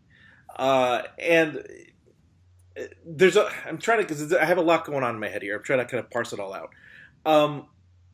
It feels like a film that was written by someone who has never been in small-town America, writing about small-town America, and it's exactly what it is, because it's written by a British guy. And it just feels like an outsider wrote it. Like, I have a lot of issues with the redemption arc of the Sam Rockwell character. And I'm not against redemption arcs. I am not against what's the word I'm looking for? I'm not against you kind of swerving my expectations, which they did with this character many times. My problem is that the tone was so off to me, because for a good portion of the movie, you're just kind of told he's racist. You don't really see a good, he said, he might say things here or there, but he's not like Klan hood wearing racist yet. You're told that he beat up a black guy in custody. You don't actually see it. You're just told a lot about it. But for the most part, he's kind of likable because he's funny. Like, the character's a funny doofus. But when he has that moment where he does that despicable thing where he throws the guy out the window, again, we're not saying why, after you kind of understand why he did it. Don't get me wrong. But after that, everything that happens with that character after that point does not work for me. And I get what you're saying about the shades of gray. I totally understand it, and if you see it that way, I get it. I'm not going to say that you're wrong for thinking that. But my problem with it is that because the tone was so off with him in the beginning, where he was just making all these jokes and being a goofy character, that whenever you take the rest of the movie to show him as a despicable guy who is gonna, right his wrongs, it just didn't work. And here's the reason why: because the turning point for him is, I don't want to get to spoilers, but it's let's just say there's a fire, right? I'm not going to say where the fire is, but there's a fire, and after that point is whenever his redemption arc kind of starts. Right. And he's reading a letter from somebody in the film that tells him that he's a good person. And that's my problem right there. You don't actually see him being a good person. You're just told by the filmmaker through a letter that he's a good person. But there's no evidence of that up until that point. And that's what really rubs me the wrong way. Like, it's just like the narrator just telling you, yeah, you're angry and you do bad things, but, at good, you're smart and you have a good heart, and I just think you need to stop being so angry. But there's no evidence of it. You're just told that, and that bothers me. And it kind of points to like another part of the movie that I didn't really like, and it was the moment, it was towards the beginning, where Frances McDormand comes home and there's a priest there. And then she kind of delivers this monologue to the priest. Oh, that's my favorite, one of my favorite scenes, but I love that monologue. Here's why I don't like it. Now, me as an atheist would probably love that scene. And I love everything she said. I'm surprised you don't. I love everything she said. But here's why I don't like it. It doesn't really matter to the film. It has nothing to do with the rest of the film. It's narratively, it doesn't really, it's not necessary. And it's really felt like it was just there, like, again, Martin McDonagh's like, you know what? I want to write a monologue about how much I hate the Catholic Church, and I'm going to put it in this movie. And that's what it seems like to me. Because it doesn't really need to be there. It's just there to, like, because you don't see that priest ever again. That's his only scene in the movie. He never comes back. And it's really just there to deliver that monologue, and for Lucas Hedges to get that punchline at the end, like, well, thanks for coming by, which was funny. It's a great shot scene, a great delivery by McDormand, but it's unnecessary, and it feels like it's just the filmmaker basically wanting to take time out of the movie to cut a promo on the Catholic Church, and that bugged the shit out of me. It was a great promo. It's a great promo, but it doesn't need to be there. Right. You mentioned Lucas Hedges and Peter Dinklage. Where the hell were they in this movie? They were in the beginning. They're nowhere in the middle, and then they're kind of a little bit at the end. Like, what? They're completely underutilized. Peter Dinklage comes in at kind of a key moment to help out Frances McDormand's character. Again, I'm not going to say why, but before then, he had disappeared from the movie for like an hour. Lucas Hedges is pretty much only there to kind of roll his eyes at his mom, and that's it. Like, I guess there's just a lot of, that's the thing I have with this movie, is that it has a lot of great moments, but all the stuff in between just doesn't link to a very good movie. And the other thing that I have, it's a little bit more political, but I kind of don't like the kind of message it might be. I don't think it's intentional, but the ramifications of the message here is that we live in an era where there are a lot of police officers that abuse their power, right? In this film, we have a police officer that abuses his power in a very blatant way. But then we're told that he is a good man, or at least there's shades of gray to his character. And I feel in this era, it's a little irresponsible to do that. And because, again, and also, by the way, there's another point in the movie where it's really hard to not talk about this movie without spoilers. But when he comes across a clue, or where he could potentially solve the case for Mildred, you know the scene I'm talking about, and what he does to gather the evidence is very smart. But everything in this movie that has led up to that has not shown that this character is smart. He's a moron, but he had that idea, which I don't believe this character would have. So I get that's what I'm saying about the film. To me, it's very consistent. I get why people like it. There's a lot to like in the film, but I honestly think all those things to me, and I'm not sure if I articulated them well, but all those things to me are what to me doesn't make it a great movie. It's a good movie. It's like a B, but I don't think it deserves all the Oscar praise it's going to get outside of the acting categories. In the acting categories, sure, give it the Oscars in the acting categories. I'm not gonna complain too much about that, but because regardless of the script, the Sam Rockwell hit it out of the park, Woody Harrelson hit it out of the park, and Francis McDormand hit it out of the park. Absolutely amazing performances by all of them, and plus, and also another great, really great supporting cast with what's the actor who plays her ex-husband? John Hawkes. John Hawkes, awesome. There you go. He's got a great. I mean, limited scenes, but he's really good in it. The other guy, I don't know the actor's name, but the other guy that worked under Woody Harrelson, who's kind of like the death sergeant, he was really good. The woman, the 19-year-old girl that plays like the new girlfriend of John Hawkes' character, she's actually really funny. So like it has great performances, great cast, but to me, it's just a bunch of scenes that don't connect to a good movie. Yeah, listen, man, I definitely see all of your points. I absolutely understand why you don't like it. I think one of the things that I will agree with you with is I don't know about the tone, but it is kind of inconsistent. Like it's kind of like, and correct me if I'm wrong here. I mean, I don't know if you'll agree. It reminded me of Last Jedi a little bit in that they'll do a serious scene and then a funny scene. A serious scene, then a funny scene. Serious, but it seemed like that's what they were doing the whole movie, though. Like they'll do like something like a super serious thing will happen, and then like literally the next scene they'll try to dissuade it with laughter. Then they'll do something super serious again, and then the next scene, like they throw in a couple of one-liners. It's like, okay, so it's like I'm going through these up and down emotions. Like I'm feeling like this right now, and now you're trying to give me a joke, so like I guess I can come down. But like just I guess because the gravity of the drama is so high that it just feels out of place to do that like right after. Like I don't like what. How did you feel about that? I mean, it's a decent comparison to Star Wars. But the difference is that Star Wars, at the end of the day, is like a fantasy movie about guys with laser swords. Whereas this movie was trying to say something. This movie was about a woman that got raped and killed, and a woman and her mother's grief about that. So to me, that difference in tone is much more jarring than going from like Kylo Ren trying to say, come with me, join the dark side, and a pork.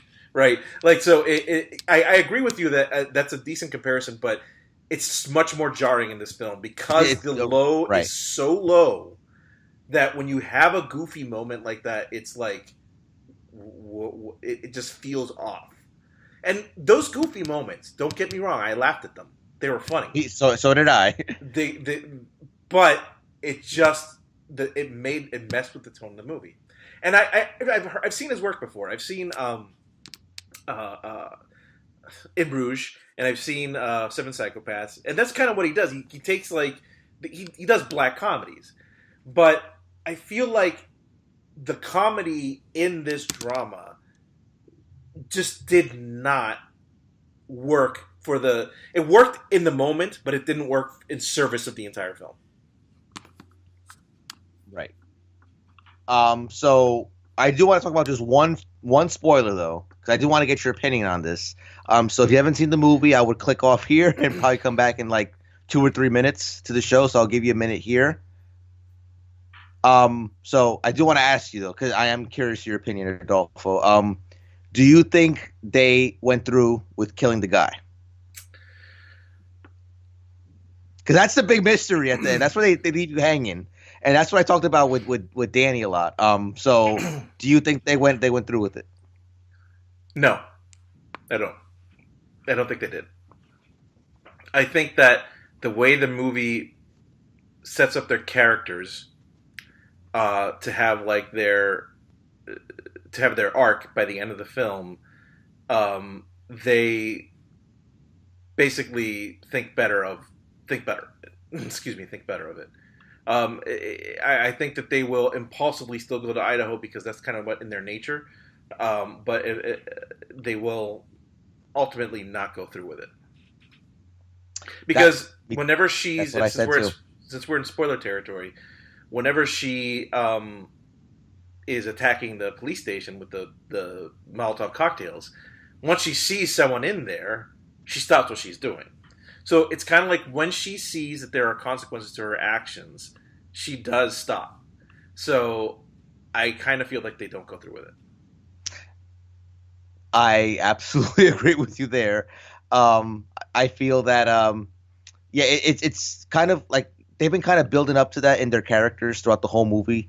That it comes off a little unpredictable in a way, like because of the things that they've done throughout the whole movie. Like they're kind of loose, they seem to be loose cannons in their own way. So you think that something like this they're just gonna go through with it, but I feel that since they were expressing reservations already in the car, and I told this to D as well, especially when the evidence came back that it wasn't that guy, but they're going to do it anyway because they feel, oh, he did it to somebody. It wasn't Angela, but they did it to somebody, so he deserves to die.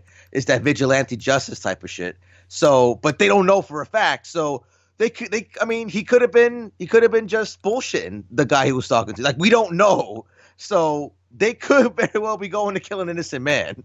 So I feel that they'll realize that on the way, and then they'll stop. That the movie also had that same guy kind of terrorize Mildred earlier in the movie. So now he may or may not be a rapist. He may or may not be someone who would a violent person, but he's definitely not a good person. And you have to kind of decide whether you think he deserves to die or not. But just somebody not being a good person is not an automatic death sentence. Exactly, it's not. It's not. And but I don't think there's doubt that he's a bad person. Right. But yeah, you kind of had my same thought process on it as well. So that's I just wanted to get your opinion on that. But I definitely get why you don't like it. I definitely understand all your criticisms.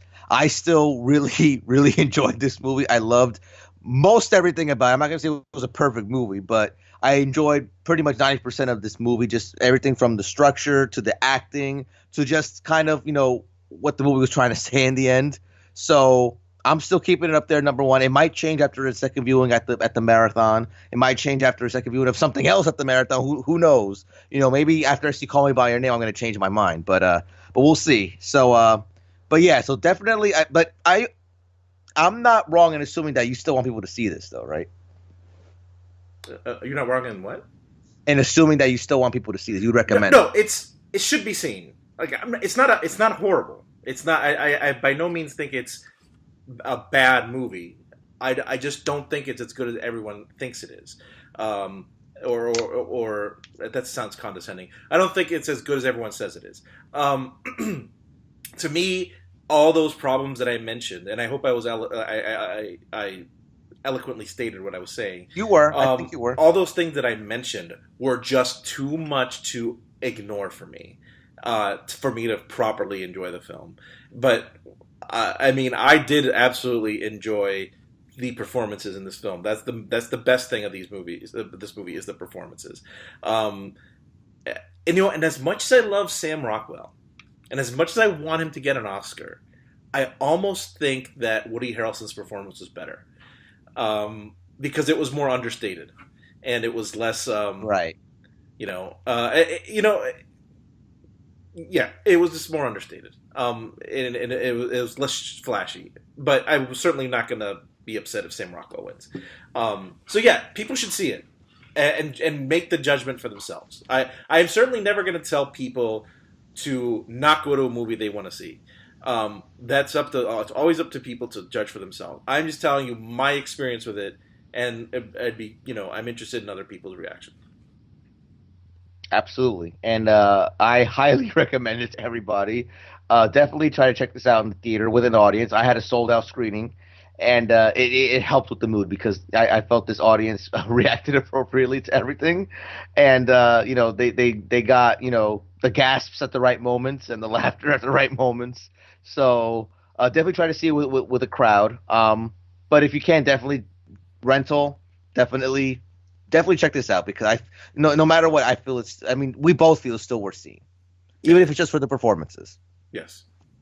All right, so that wraps up our reviews. So before we get out of here, we're going to quickly go into. We're not going to go predictions. That's going to be next episode, but we are going to go through the Academy Award nominees for 2017.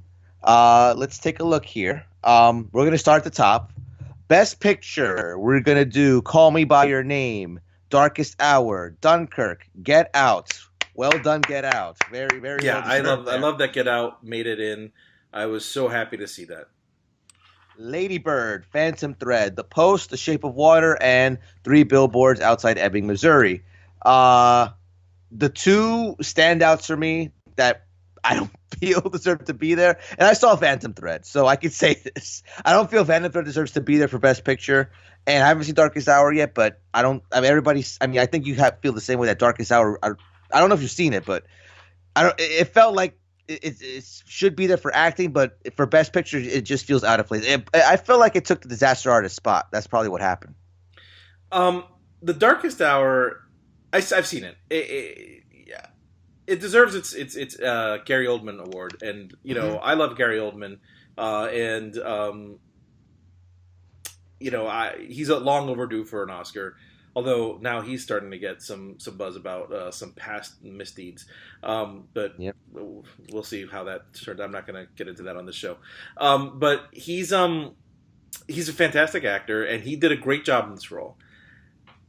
But the movie is just okay. Like the movie is fine. It's certainly very inspirational and go Britain against the Nazis and everything. But my problem with it is that it's so obviously, blatantly, unashamedly Oscar bait. Like it's that you know what it is? Here's what's funny. So we were talking earlier about the kinds of that perhaps the voting pool did get more diverse, which allowed things like maybe Get Out to get in there or Greta Gerwig to get a nomination for director.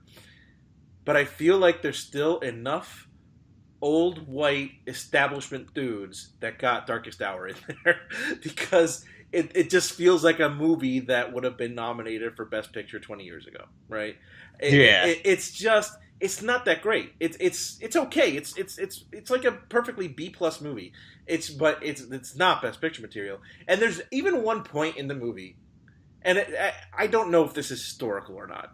It might be. Maybe it happened. But there's a point I don't want to spoil it, but there's a point in the movie where the character does something that feels like so scripted Hollywood fabrication that it took me completely out of the movie.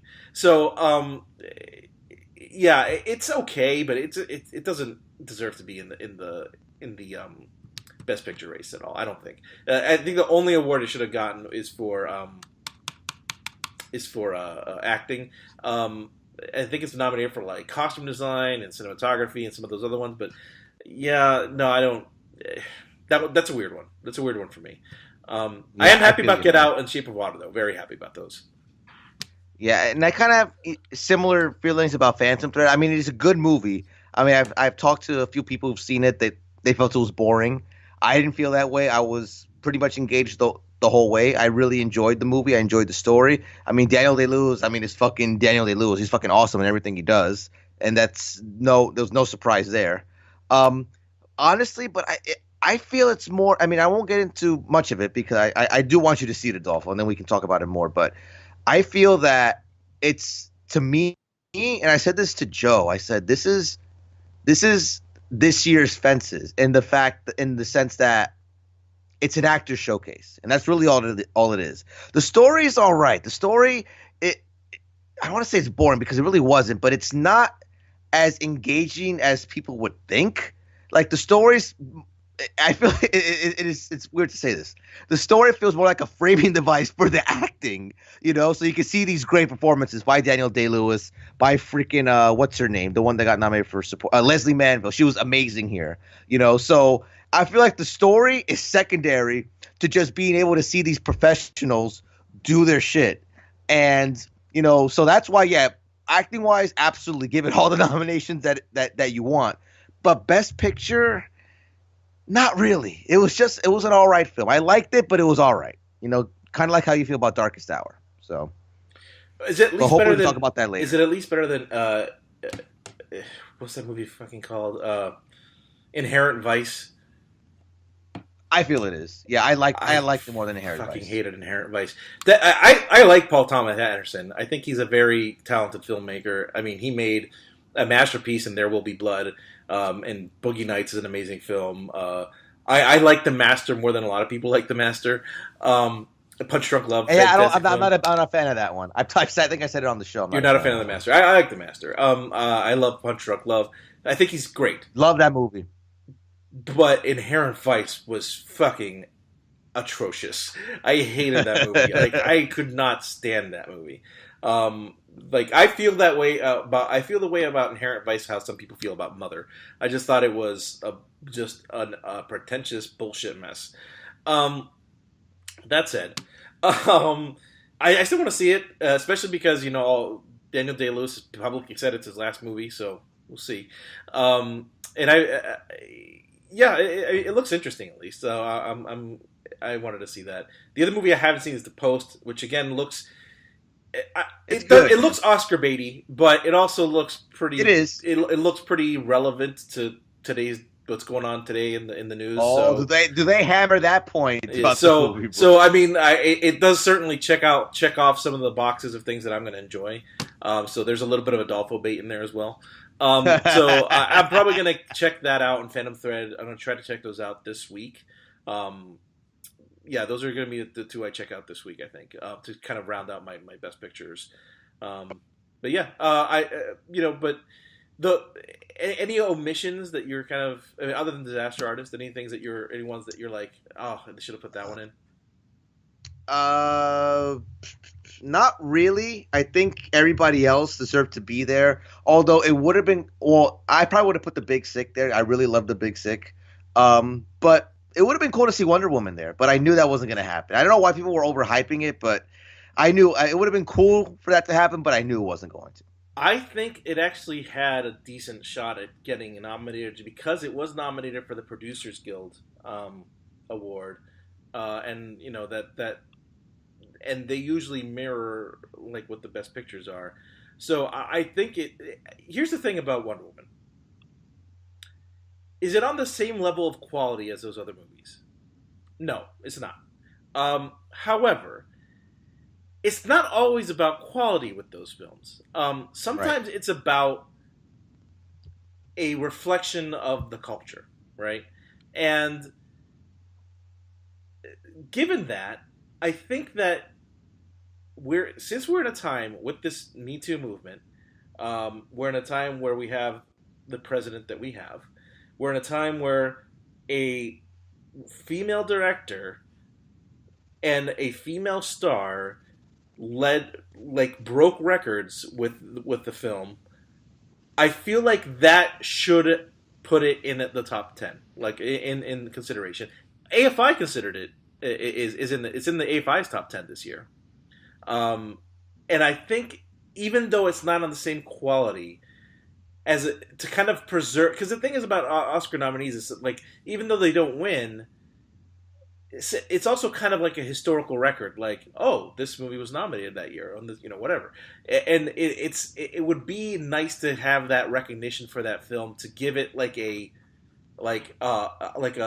not a participation trophy. That's not what I want to say. More posterity. So for posterity, it's like good job for doing what you did. This is a positive step for our industry. You know what I mean? Even if it's not as good as Shape of Water or Dunkirk. It's a positive step for the industry, and I think that's why I think it maybe could have deserved to be in there. I will say I hate that it's 9 films instead of 10. Just make up your mind. Yeah. Just do 5 or do 10. Don't do 9 or 8 or 7 or not. Just do 5 or 10. Like, I get that your voting system is like, well, only a certain number of movies that get above the blah, blah, blah, and they get... You know what? Just the 10 movies with the most votes. That's who gets in. Just leave it at that. Like, your weighting system is weird. Just don't do that anymore. Just the ones with the most votes. Like, it's a popularity contest anyway. Just do that. Like, because when you have 9 movies, it's weird. Yeah, and they have the one spot that they just left vacant. You know, they could have put, you know, Disaster Artist, Big Sick, Wonder Woman. Any one of those could have been there. I think I would have liked to seen Wonder Woman in there. I would have liked to see the Big Sick in there. I would have liked to seen Logan in there. I would have liked to have seen Logan. There you go. I'm just thinking about other movies I saw this year. I would have liked to have seen the Florida Project in there, which I saw, or the Disaster Artist. But just 9 movies. This is weird. Oh, you know what I would have put in there? I would have put in Coco. Coco should have been that 10th spot. Ah, that's a good one. That's what I would have been. Coco should have gotten that 10th spot. Me personally, I put Baby Driver there because I fucking love that movie. Baby Driver is a great movie too, but like, I mean, I love that film, but it's fallen down the list not because of its quality, but because I think other movies have been. But because of the quality of the other films, that's what happened with me too. And it's so important to move on. It's so funny. I took my mom to see The Post because she's a huge Tom Hanks mark, so I figured, you know, why not? And like I said, they kind of hammer that shit because every time they kind of mentioned something that I knew was Trumpy, we both just turned and looked at each other and just smiled because we knew that's what they were going for, and it happens a lot, bro. So you'll get a kick out of that. But anyway, so Best Director, you had Christopher Nolan, his very first ever nomination for Best Director for the Academy Awards. So that's kind of a shocker. I figured Interstellar would do it for him, but no, Dunkirk, and it's very well deserved. Jordan Peele. Well done, my friend. Love that. Get out. He got in there. Greta Gerwig, well done as well for Lady Bird. PTA for Phantom Thread. Why? I don't know. And Guillermo del Toro for The Shape of Water. So very interesting here. I mean, I would have figured Guillermo would be in because of the Golden Globe, but I don't know anymore. This is interesting. I love that Guillermo got in here. I love that Jordan Peele got in there, and I love that Greta Gerwig got in there. Again, you know, I think that, you know, we were talking about, you know, whether it's tokenism or not. I don't think so. I think those two deserve to get in on merit, specifically those two. But, you know, another thing that people don't talk about is that, you know, Guillermo, you know, he's a Latino, and there haven't been a lot of Latinos that have won major awards at the Oscars. I know Alexandro Iñárritu did, and what's the dude who did Gravity? God, my mind's blanking now. Oh my God, I should know this. I love that movie. Why is my mind blanking right now? It's so terrible. I forgot. Oh, we're having a blonde moment, bro. Oh my God. Fucking Alfonso Cuarón. So like Cuarón, there. Yeah. So there have, but like it is still kind of an underrepresented. You know, we are still underrepresented in that. So I'm glad that he's in there as well. And again, I think all three on merit, not on you know, quota. What I think the happiest one that makes me is Jordan Peele, because that. Me too. Because Get Out is a movie that most years would have been dismissed, you know, but it's so well done, and it's so timely, and it's so just. I can't say enough good things about that movie. I'm so happy that it got in there, and that even though it didn't nominate things like Logan or Wonder Woman for Best Picture, it shows that they're kind of removing the stick out of their ass a little bit as far as kind of genre movies go, you know?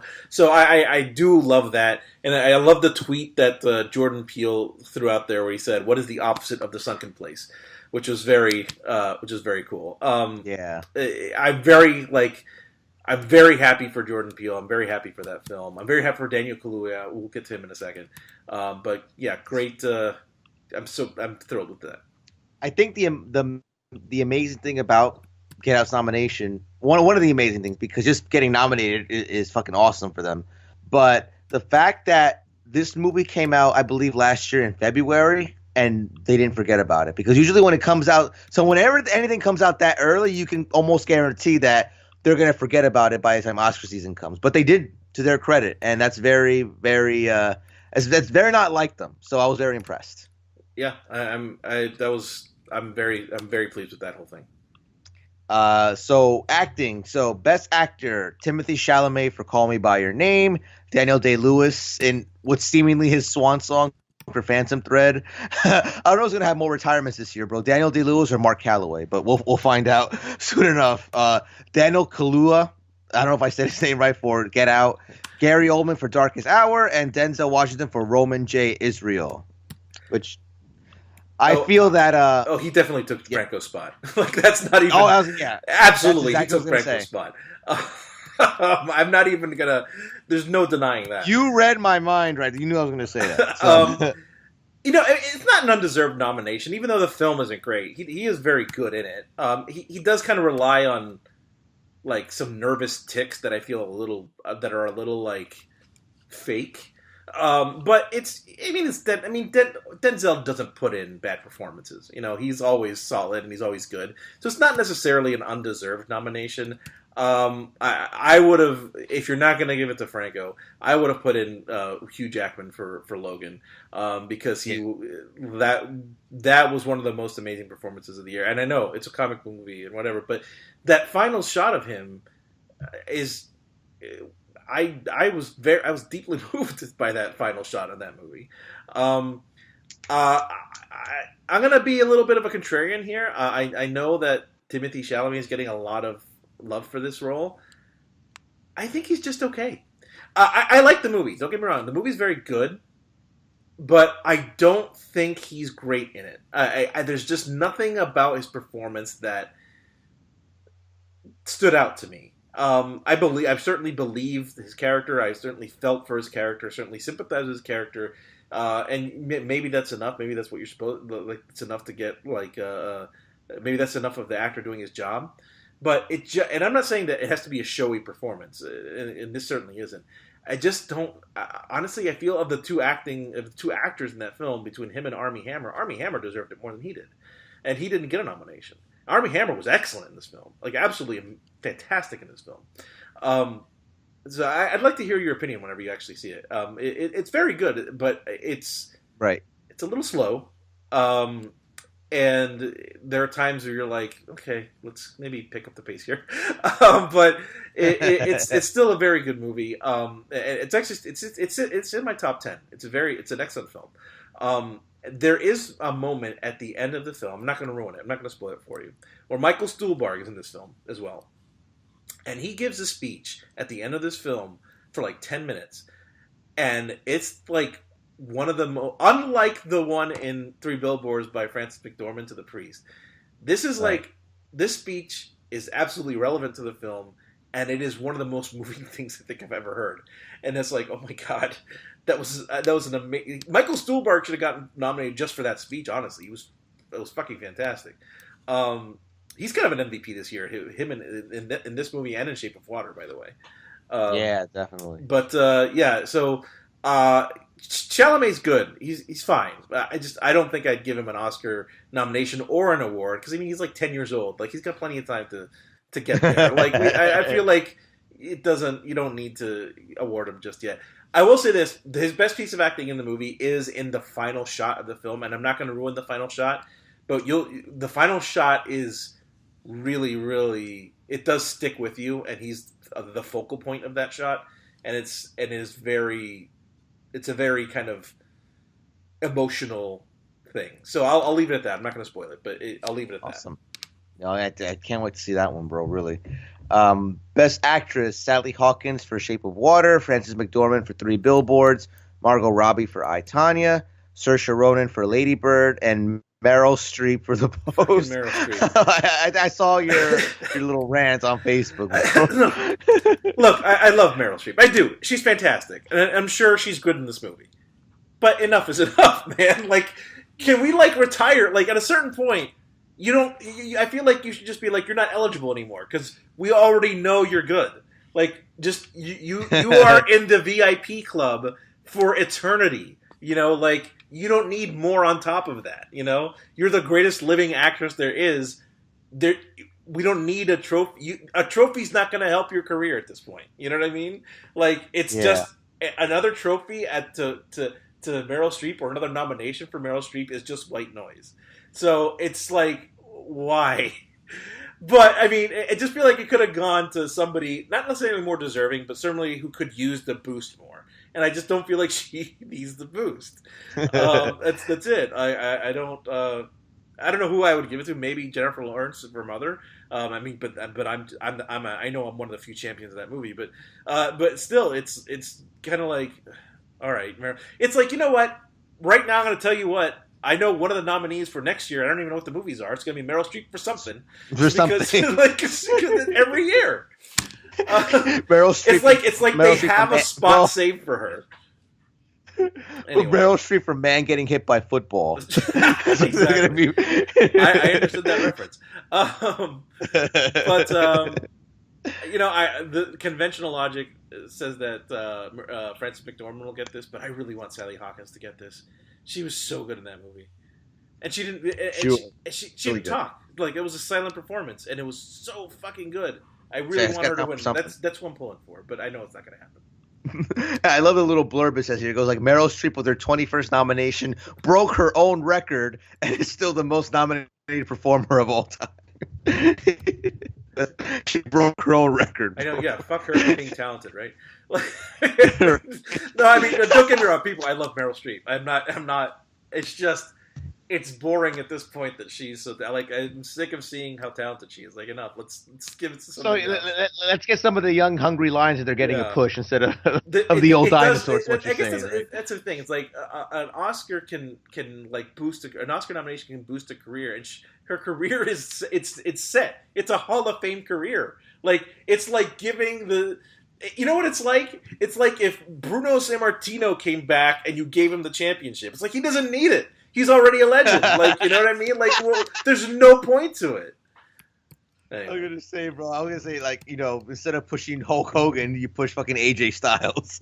That's what they need to do. But anywho, I think your comparison was better. But supporting actor, we have Willem Dafoe for The Florida Project, Woody Harrelson for 3 Billboards, Richard Jenkins for The Shape of Water, Christopher Plummer for All the Money in the World, and the Alpha Sam Rockwell again for 3 Billboards. So I love how they're putting Sam Rockwell and Woody Harrelson against each other. That's going to be interesting too. Christopher Plummer is getting the you came in to replace Kevin Spacey. You did an awesome job. He's nomination. Getting the fuck you Kevin Spacey award is what he's getting. He's getting the hey Kevin Spacey, next time don't try and fuck teenagers award. That's what he's getting. Nomination, exactly. And Richard Jenkins as the I love the key lime pie guy award, and Willem Dafoe. I haven't seen Florida Project, so I can't make a funny wit about him, but I'm sure he's awesome in that movie as well. But Richard Jenkins was awesome, by the way. He was really good in that. He was amazing in that film. It really, like, that one moment in the movie. We haven't talked about this movie. We haven't reviewed it yet, but the one moment where he's talking to the guy at the restaurant, and he thinks they're on the same page, and they're totally not. That was so sad. That was so sad. Oh my god! I was like, it's a great scene, but man, I was like, oh dude, I feel so bad for you right now. So who should feel more bad for fucking for Giles or for Tommy Wiseau? Just emotionally.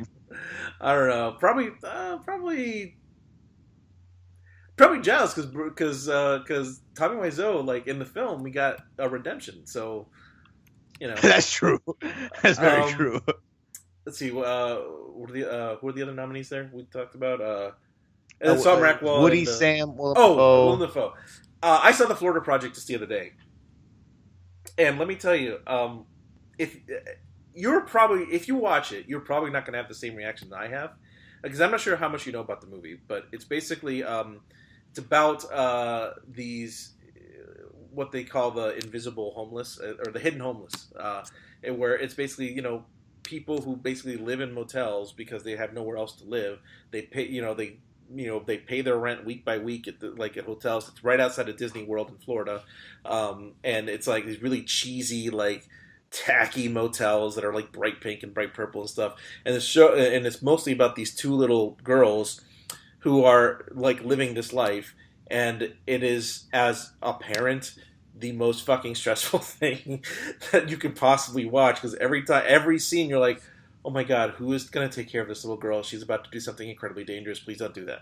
You know, like every scene is like that. And I was like, oh, it's excellent. It's an excellent film. But every scene I was like, oh my God, is what's going to happen to this little girl right now? It was too much to handle. Willem Dafoe plays the motel manager, like the guy, the guy, not the guy at the front desk, but the guy who like does the books, the guy who like, you know, does the maintenance and all that.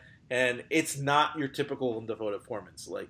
It's like, you know, when you think Willem Dafoe, you think of like the over the top evil guy, right? And he's very subdued. He's very like he's like this like kind of father figure to these girls, you know. And it's he's very good in the film. I don't think he got a shot at winning, but he's very good.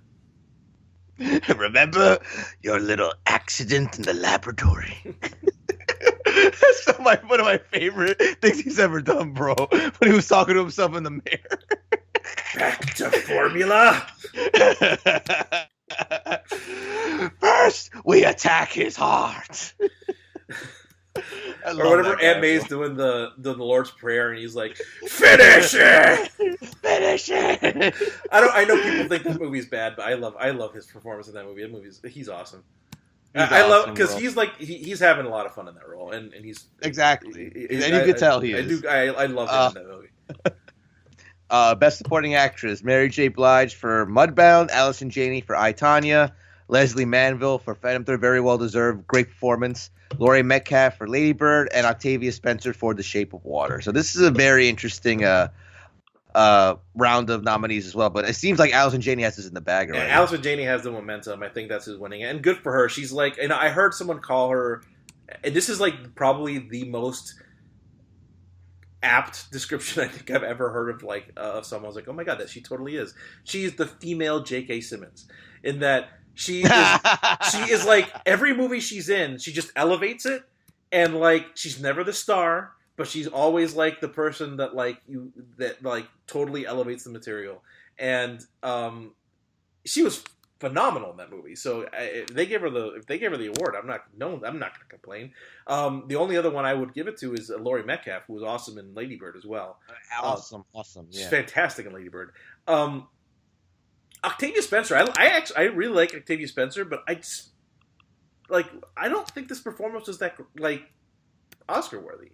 I don't know about you. I just felt like she was good. She was solid. Octavia Spencer's always solid, but I just guess I wasn't blown away by it. Yeah, I kind of in the same boat with you. I mean, it was great performance, you know, definitely, but Oscar worthy. But then who would you put in her place though? I mean, I guess that's the thing. I can't think of any somebody else who I would replace her with. But she was very good. But you're right. I don't know. I can't think of another. I can't think of somebody else who what do you think about maybe? I've heard buzz. I heard buzz before these came out for Holly Hunter in The Big Sick. Oh yeah, actually, yeah, that's who I would put in there because she was really good in that movie. Definitely, yeah. So that's definitely an alternative there, but I see where you're coming from. Best Original Screenplay: The Big Sick, Get Out, Lady Bird, The Shape of Water, and 3 Billboards. That's very. I'm glad The Big Sick got something here. I think. Have you been following the thing with Twitter with Edgar Wright and Kumail? Oh, the Brussels sprouts. That's hilarious. The Brussels sprouts, bro. That's fucking awesome. That was adorable. Yes. And Best Adapted Screenplay, you have Call Me By Your Name, The Disaster Artist, Logan. Fucking Logan, bro. Oscar-nominated film. Molly's Game and Mudbound. So I'm still going to clap for Logan because it's an Oscar-nominated film. If Suicide Squad could be an Oscar-nominated film and Oscar-winning film, then so can Logan. So I have faith. I still haven't seen Mudbound. I still haven't seen Molly's Game. But for the rest of them, I agree with that entire list except for 3 Billboards, which I've already gone on my little rant about. The original screenplay category is very strong this year. I actually don't know who I want for that because it's I really like Get Out. I really like The Big Sick. What were the other ones? Lady Bird and Shape of Water. Shape of Water. Both also solid scripts. I think it comes down to who I want to win. It comes down to either Kumail or Jordan Peele. I kind of want to give it to Kumail just because I don't know. I just kind of like him. I just want him to win because he seems like a likable guy, and I really love that movie. And I just want him to get an award. I want him to have an Oscar. So, here's what I want: perfect world. I want Jordan Peele to get the director Oscar and Kumail to get the writing Oscar. Yeah, definitely. I would say that's a nice 1-2 punch there, and we can get more into that next episode. But I'm still just like I'm in fucking cloud 9 for Logan, bro. Yeah, just I am so happy about amazing. Because it's such a win. It's such a that's the thing that I will say this. Even though I was cynical at the beginning of the show, and I still kind of am toward the Oscars in general. One thing I have to applaud the Oscars for, even though they didn't include one woman in any category, which is ridiculous, they did recognize a lot of genre movies, and maybe the tide is finally starting to turn on that, because genre movies are so disrespected in day and age, and like to the point where like, you know, we already do this podcast and we already do the Essential Films podcast, but like to the point where I love genre movies so much, I like toyed with the idea of doing another podcast just about genre movies, but I was like, when the fuck am I going to have time for that? Because I barely have time for these two. So I can't, obviously that's not going to happen. But genre movies are so important in like, you know, they are always, whether they're horror or sci-fi or fantasy, more often than not, they are a commentary on society, and they have a lot to say, and they're so often dismissed. And I'm so happy that Logan, which was an excellent fucking movie, got recognized in the writing category. And I'm so happy that Get Out got recognized in the writing category, and Shape of Water as well. Like, these are all genre movies, and they all got recognition this year, and I'm very happy about that. And look, I'm not gonna like raise the flag and think, oh, every comic book movie should get nominated for an Oscar. I'm not going to say that, you know, we should give an Oscar to Spider-Man Homecoming. I love that movie, but it doesn't deserve a Best Picture Oscar. But, like, right. It's nice to, like, whenever there is something truly exceptional, like a Logan, it's nice to, or in your case, X-Men Days of Future Past. Sorry, you're never going to live that down.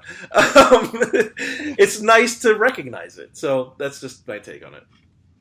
Bro, and I'm going to bring this up to Draven again when he comes on next episode. But, bro, in one of the K-Fabulous episodes he did recently, he brought up again, and he will not live this down. And it's not the X-Men thing.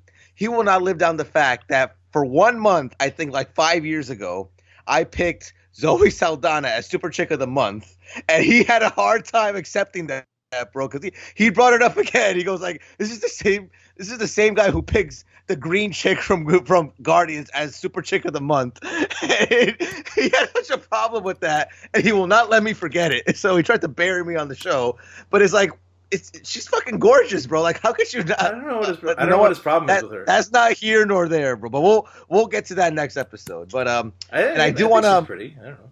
She's Dominican too, which I like. Exactly. I knew you would. But best animated feature film. I know what we're gonna say about this, but let me just read the nominees first. The Boss Baby, Breadwinner, Coco, Ferdinand, and Loving Vincent. Bro, fucking John Cena is an Oscar-nominated film. Not just so he has a chance to show up at the ceremony with Nikki Bella on the red carpet. Bro. John Cena is not only in a nominated film. John Cena is the featured performer in an Oscar-nominated film. Just think of which, if it wasn't for Coco, probably I think would have won. So like, just wrap your mind around that. And like, I know, I mean, like I said, I haven't been watching wrestling in a while, but I do know that he's been kind of phasing out recently, out of the right. I know he's still involved, but he's been part-timer mode. He's in part-time mode, which is very ironic because didn't he complain about that about somebody else like 10 years ago? That's what I said, bro. But that's neither here nor there. Anyway, look, I'm not gonna, dude. Making millions of dollars for one movie as opposed to like making $1 million in a year and taking bumps. The smart choice is making the movies. No one's gonna fault him for that. But it's, I mean, you know what? He has some talent. Like, I've seen him. He was funny in, in Trainwreck. Trainwreck. I've heard he was amusing in that Sisters movie. I didn't see that movie, so I don't know. And then he was in, I think, in Daddy's Home, right? And he was in Daddy's Home and Daddy's Home 2, I think. He's in both of them. So, and I actually saw a trailer the other day for some like comedy that he's in where he's like got a daughter that's yes. Oh God, what the hell's the name? I think it's Cock Blockers, right? Is that what it is? Or something like it that. doesn't look I think good. that's what it's called. It does not look good. It looks really bad. But like, hey, he's probably made a good deal of money, and good for him. So, but yeah, it's the end times that John Cena is in an Oscar movie. It's the end times.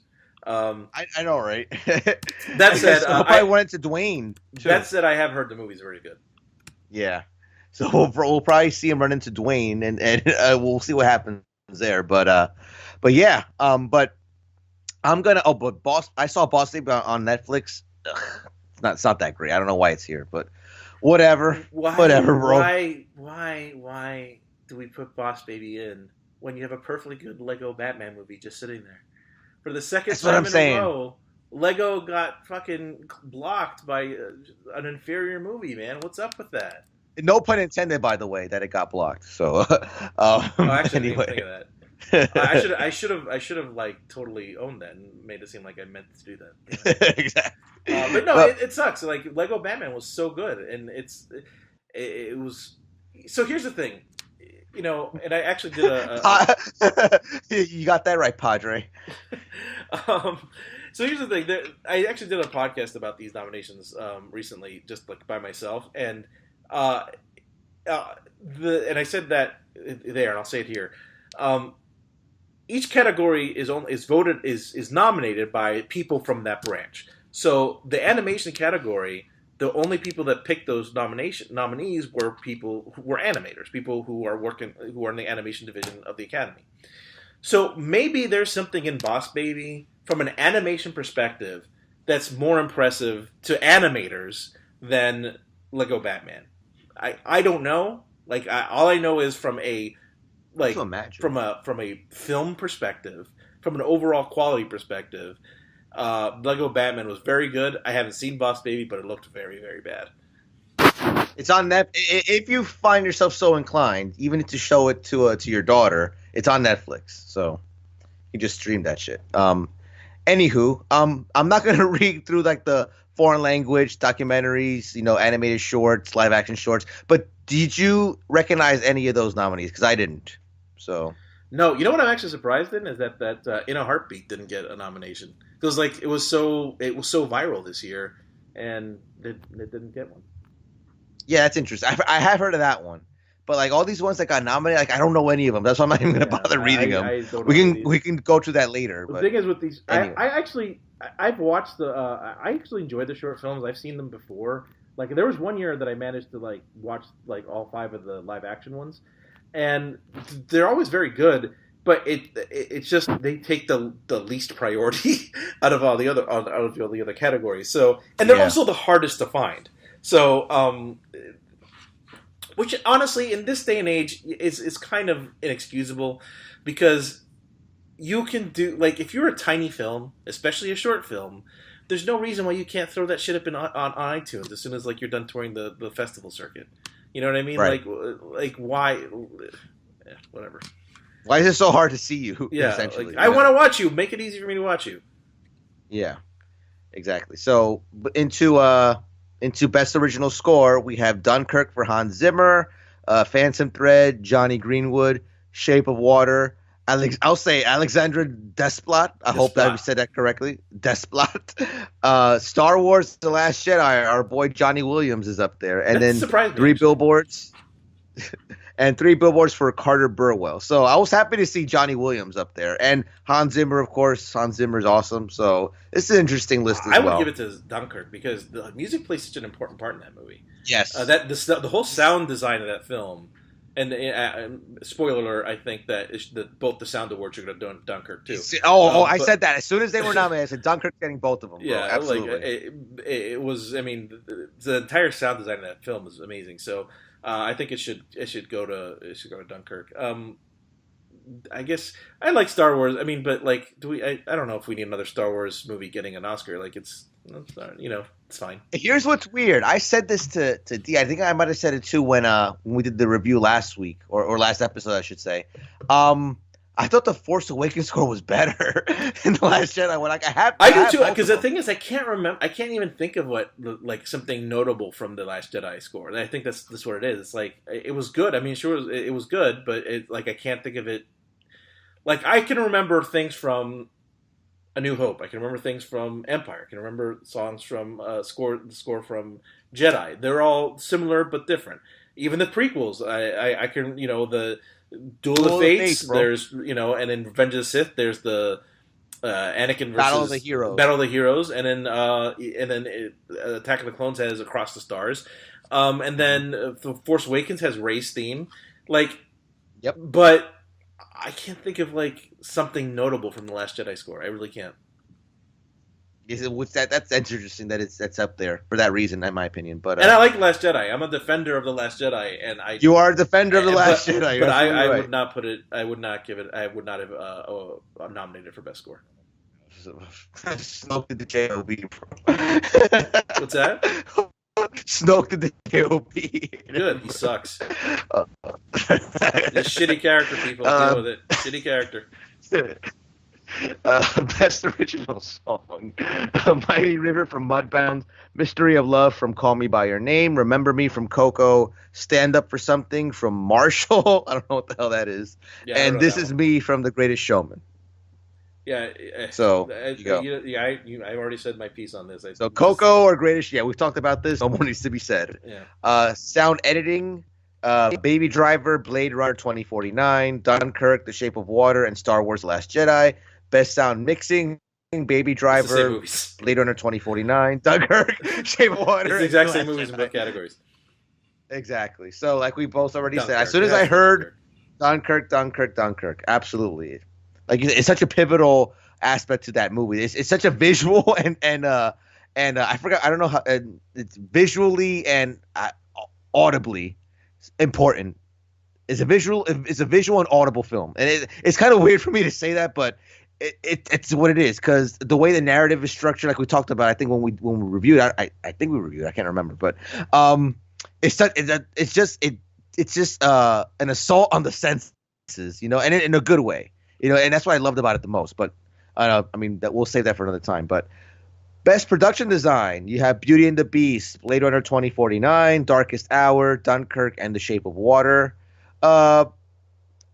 Honestly, probably Beauty and the Beast. I mean, I'm not going to make that my prediction yet, but I think the production design on Beauty and the Beast was probably the most. Maybe Blade Runner too. Maybe one of those two is going to get it. Yeah, I could see one of those getting. I'm kind of disappointed that this is a category Wonder Woman could have been nominated in. I think it's a category Guardians could have been nominated in, and Thor I think could have been nominated in this one. I think those are all kind of very impressive looking, kind of cool looking motifs and ideas in those films. But right. I hate whenever they put historical stuff in there, because to me I feel like it's cheating. Because you have photographs to go by, right? So you're just kind of copying.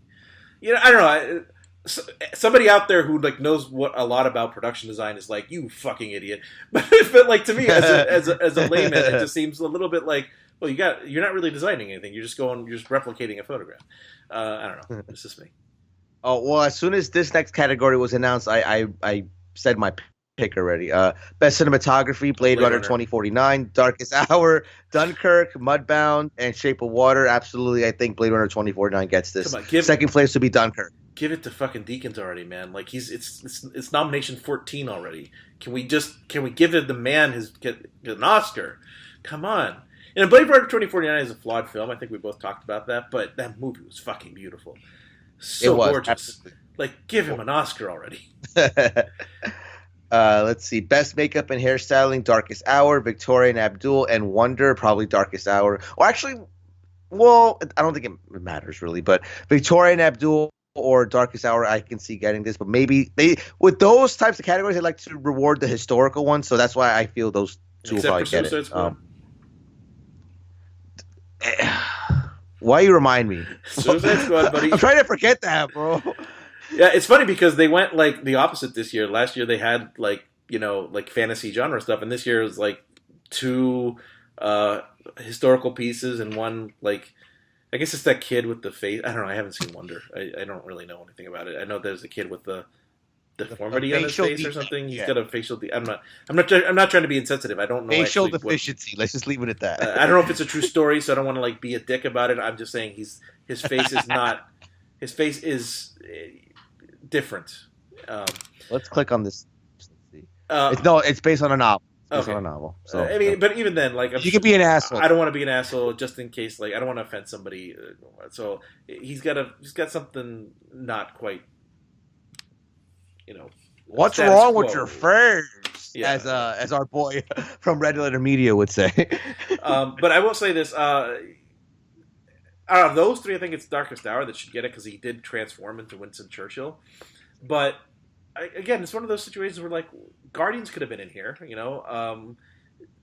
I always think when I watch Guardians 1 and this one as well, like when you look at Nebula, that's an impressive fucking makeup design. And then in this one, you had all those gold people. You have Yondu. And it's an impressive makeup job.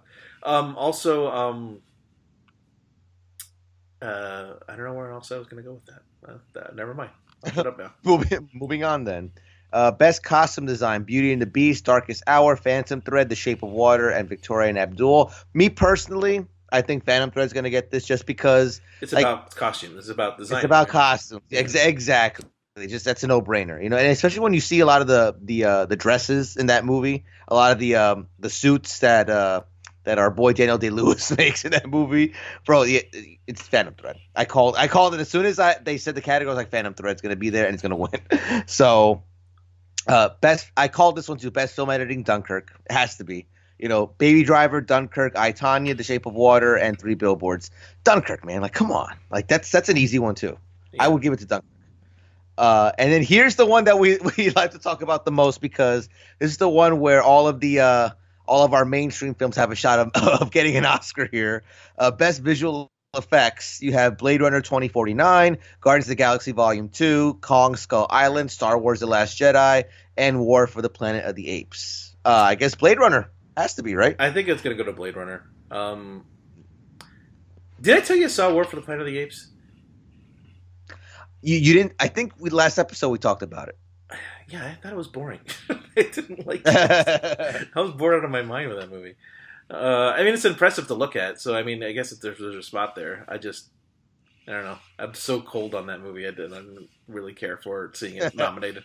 Well, it's interesting because it made a lot of people's top 10 lists. I don't get it. I don't get it. I was fucking bored out of my mind with that movie. I don't understand. And I was looking forward to it because I liked the other two films. And I was just sitting there like, oh God, when is this going to end? I just didn't like it. I bought it for what about how it's called? I was going to say, what about how it's called War for the Planet of the Apes, but it's just a battle? It's one battle, bro. Yeah, it's not even a war. Yeah, I don't know. It just felt to me, One thing I will say, Blade Runner. I think it'll get. I think it should go to Blade Runner. But one thing we haven't talked about, and I think deserves mentioning, is there's no real category for this. But I wish that someone like Doug Jones from The Shape of Water could be recognized for something, because he had to act under all that makeup, man. Like, that's the other one. That's the other one that should have been nominated for makeup, is that Shape of Water. Shape of Water. Yeah, but he had to act under all of that, and he had to emote under all of that, and he was very effective. And this isn't the first time he's done that. He did the same thing in Hellboy. He did the same thing in Pan's Labyrinth. Like he's a very talented actor. I feel like he deserves some like recognition for doing shit like this, because he's the only one who does this shit. Because like in any other movie, that's a CGI character, right?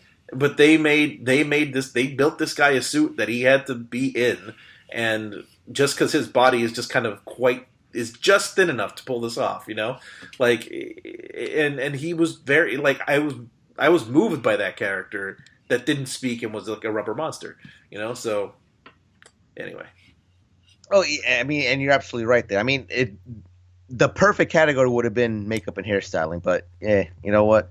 it is what it is. Hopefully, one day, Dougie Jones will be recognized for all the shit he's done for Guillermo and all the great performances he's put on in all of his films. But that's this year's Academy Awards. So next episode, we're going to go into our solid predictions for the show. Hopefully, we'll be able to get into the rest of our reviews for these films. And we'll have Draven here to kind of give his take on it as well. And we'll give our top 10 of the year, too. That's why I'm always looking forward to those shows, because we always give our top 10 of the year and our worst 5 of the year as well, which I have a few worst 5 ones. And I can think of a couple already because I've cut promos on them on this show. So that's going to be fun. But that's going to wrap it up. I'm trying to think if I have 5 bad ones. Like, I know I've seen bad movies. Like The Mummy would go in there, and Dark Tower would certainly go in there. Oh, that fucking Olaf movie. But I can't think of any other ones, to be honest, that I really hated. So you didn't see Pirates then, or you did? I did see Pirates. I just didn't hate it. Like, we talked about this on the show. Oh, come on! We talked about it. I said I didn't. I'm not saying it's good. I just didn't hate it. I thought it was fine. Okay, fair enough. Anyway, but that's going to wrap up for Perspective episode 102. Any questions, comments, feedback, send an email to fpmpodcast@gmail.com. I'll let you go ahead with your plugs first, Adolfo. EssentialFilmsPodcast.com. That's the main page where you can get all different sorts of reviews and top 10 lists, top 100 lists, and all sorts of stuff. Facebook, The Essential Films. Twitter, @EssentialFilms. I do have a YouTube page now that I'm putting some shows up on and some other things up on.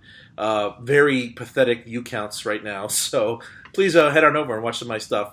It's youtube.com/Adolfo J. Acosta. Yeah, that's it. Awesome. So you can follow all of my nonsense on Twitter @SportsGuy515. You can follow the show at FP Movie Podcast. And you can also like us on Facebook and join our Facebook page, facebook.com/FPM Podcast, I believe. I'm not sure, but just search Sports Perspective Movie Podcast on Facebook and you'll find us. So just a couple programming notes. So like I said, next episode for First Perspective will be our big Oscar Mania show. We'll have Draven on here. Like I said, we're going to talk about the other films that we haven't covered for the Oscars, like Shape of Water and some of those other ones. We're going to get into our top 10 of the year. I might do worst 3 instead of worst 5 because, I mean, that might be better for it. I think I did worst 3 last year. I can't remember, but either way, we'll figure it out before showtime. I haven't seen enough bad movies that I hate enough to have 5. Yeah, so you might make it a worst 3 category then. So that'll be our big Oscar preview. If you follow myself on the wrestling podcast I do with my boy Denon, Planet Jobbers, it's a big Royal Rumble weekend. This weekend we just did our first show of the weekend, previewing the big shows. We talked about the Raw 25 specials that I attended at the Barclays Center in Brooklyn. So we'll be doing recap shows for NXT TakeOver Philadelphia, as well as the big Royal Rumble pay-per-view itself. So definitely check those out. We'll be plugging them all over Twitter, so you can't miss them. And we got I think our next show, you and I together, will be the Essential Films on Superman. Is that right? That's Superman the movie, yep. That's right. So definitely look out for that. But other than that, do you have any final words before we get out of here? No, I hope you guys enjoyed the show. And yeah, Superman is our next Essential Films podcast. And yeah, that's all I got. Awesome. So on behalf of Adolfo on Sports Guy 515, thank you once again for joining us. And until next time, we are out of here.